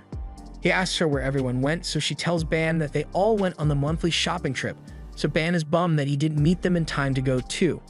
Meanwhile, at the mall, everyone has just finished eating and they all have stuff they need to do, so they decide to split up for now. However, before Kyo leaves, Fuchikaba asks Kyo to pay the bill for all of them since he is the oldest. Kyo refuses on account of the fact that he gives very few fucks about anyone here who isn't Mutsumi, but then Mutsumi asks him to pay the bill, and he can't resist her cute charm. Once the bill is paid, they all agree to meet back up in 2 hours. And while walking with Mutsumi, Taiyo recalls that he hasn't come to this mall in a really long time. He asks Mutsumi what they are meant to buy here, so Mutsumi goes over the list and says it's just the usual stuff like toilet paper, milk, bullets, and hand grenades. She moves over to a coin machine, and for just 100 yen, she's able to get around 20 hand grenades. She then goes to the Starbucks counter and orders 100 kilograms of bullets, and she gets exactly what she asked for, so Taiyo is starting to wonder if this is a normal mall after all. Mutsumi confirms his suspicions by telling him this mall is a supplier for spies, con artists, and all kinds of people from the criminal underworld, but they still got a lot of shopping to do. Mutsumi tells Taiyo to hurry up. Meanwhile, Shin has just purchased a new memory card alloy, and Shinzo is trying to decide which gun he would rather buy, but he is taking too long, so Shin just chooses for him. Futaba is busy visiting her chiropractor, and with how many people she's had to fight this month, her back is as stiff as a metal pipe. In other news, Nano is buying some cyanide pills while Kengo bought some disguise cream, and Kyo met up with a bookstore owner to get a very special book for some reason. Taiyo is starting to understand how this place works, so he gets his bulletproof shirt cleaned at the dry cleaners and is ready to meet back up with Mutsumi. But just before he leaves, a little girl grabs onto his arm and asks for help. Taiyo takes her to Mutsumi, where the girl explains that her name is Suzu, and her father got taken downstairs by a couple of scary people. Mutsumi realizes what's going on, so she takes both of them to the elevator where she explains that the mall has an unmarked basement floor for the black market Gon Castle. Taiyo is shocked that a place like this exists right under the mall, but Mutsumi warns him not to let his guard down, otherwise he will end up being sold as a product. The only reason they aren't already being attacked is because people are well aware of how dangerous it is to target Mutsumi. Suzu soon hears her father being assaulted, and it seems like he was a mule for the drug cartel, but he quit after he had his daughter. Now the cartel is trying to steal his eyes and lungs for it, but before anything bad can happen, Taiyo steps in and knocks the assailant out. Suzu is finally able to reunite with her father, but Taiyo and Mutsumi now have bigger problems as the entire black market is now after Taiyo for the $500,000 bounty on his head. Taiyo may be skilled, but handling this many people at once is out of the question for him. Luckily, before he can get jumped, Kyo comes to his rescue along with the rest of the family, and by the time they are done, the black market is completely destroyed, leading to the collapse of the basement floor. Everyone leaves the mall together, and as far as the Yozakura family goes, this was a pretty successful shopping trip. On the day Taiyo and his family were driving down the highway, Taiyo was happily showing his little bro his video game skills, and his mom was complaining that he puts way more effort into his video games than he does in school, but his father isn't much better since he focuses way too much on work, barely spends any time with them as a family. He recently got to take some time off, so they planned a camping trip, but unfortunately, it started raining just as they got out here, so it's going to be ruined. He apologizes to everyone, but Taiyo tells him it's okay and keeps playing his game. That's when the car spins out of control and results in his entire family being killed. Taiyo gets startled away from his nightmare and lays in bed for a few minutes thinking about what happened. Later that day, he goes to Shin's room so that she can analyze the optical storage device acquired from Kurogo, and from what she can tell, it contains the guest list from their parents' wedding reception. Most of the attendees were civilians, so the wedding must have been open to the general public, and there wouldn't be anything particularly strange about this normally, but Taiyo's parents were also on this list. They can't draw any conclusions from just a guest list, but one thing Shin knows for sure is that there must have been some kind of connection between the Yozakuras and the Asanos before they were born. Taiyo seems oddly calm about the revelation, but ever since Kurogo told him that someone was behind the death of his family, Taiyo has just mentally prepared himself for anything. Right now, he's more worried about Mutsumi because she damn near died of shock just now. She starts crying and tells Taiyo she thinks they should get divorced because she doesn't deserve to be married to him. She is sure his parents ended up dying because they got involved with her family, so she feels guilty about it. But Taiyo grabs her hand and tells her that they don't know whether the Yozakura family caused the accident, and no matter what it turns out to be, as long as Mutsumi wasn't directly involved, he will never stop loving her, so she shouldn't talk about breaking up anymore. But with all that being said, Taiyo still wants to learn the truth about what happened to his parents, so he asks Shin to help him out with it. Shin says she already planned to help him from the start since he is her little brother now, but she's not too sure where to start since this information came as a shock to her as well. Normally, all data on a previous generation of the Yozakura family gets erased for confidentiality reasons, so the fact that this list still exists means that the criminal underworld must be involved somehow. They have no other leads, so Shin thinks it might be worth it to visit the place where all information ends up, the Library of the Dead. Following Shin's instructions, Taiyo heads to the park and finds a manhole cover in the middle of the ground.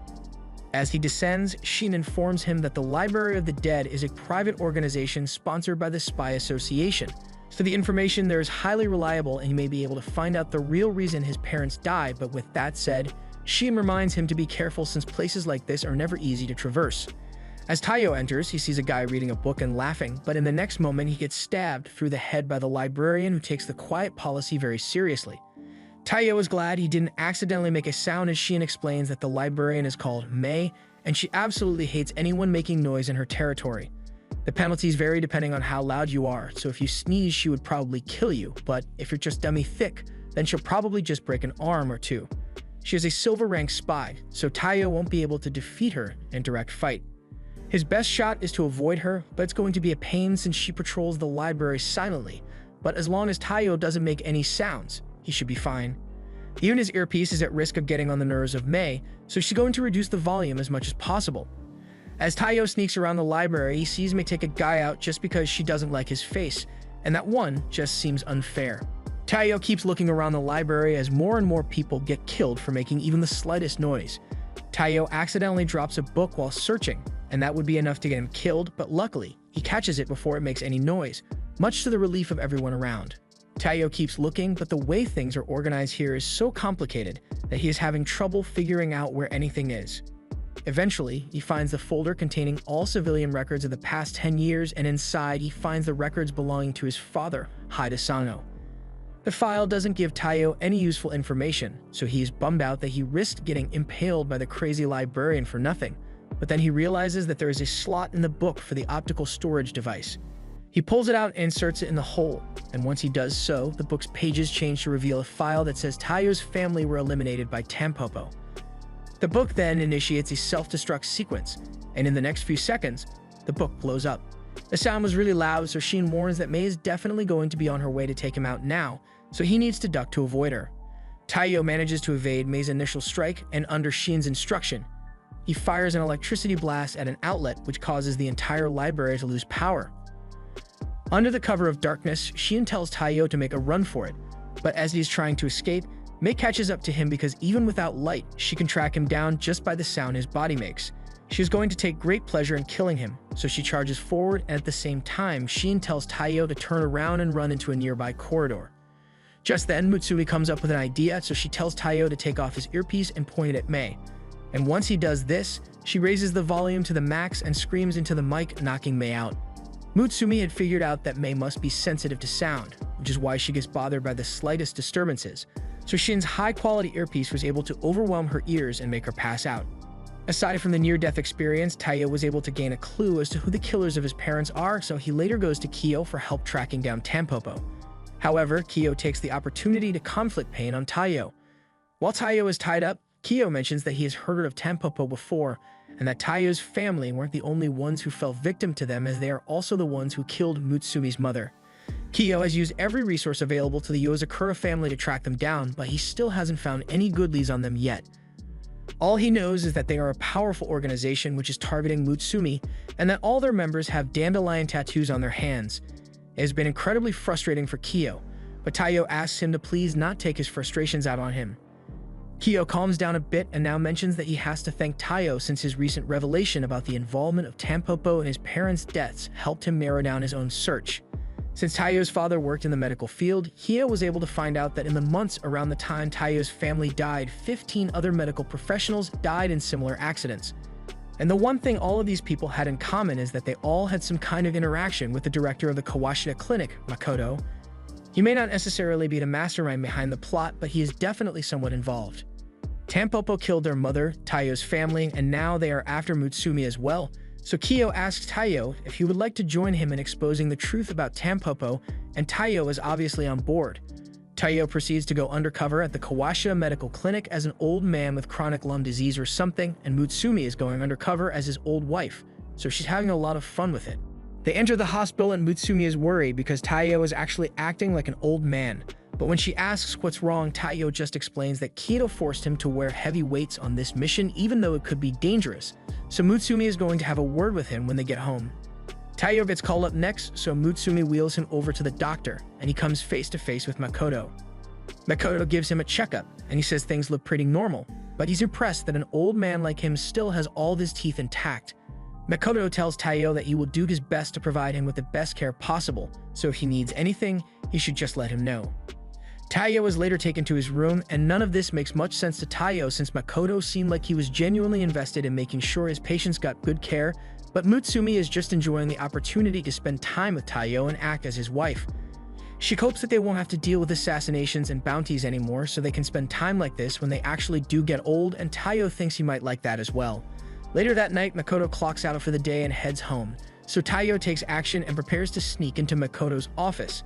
Once inside, he takes a look at the computer, and while it looks like a regular computer, it has a ton of empty folders that look out of place, a spotless browser history, and unnecessarily high security systems.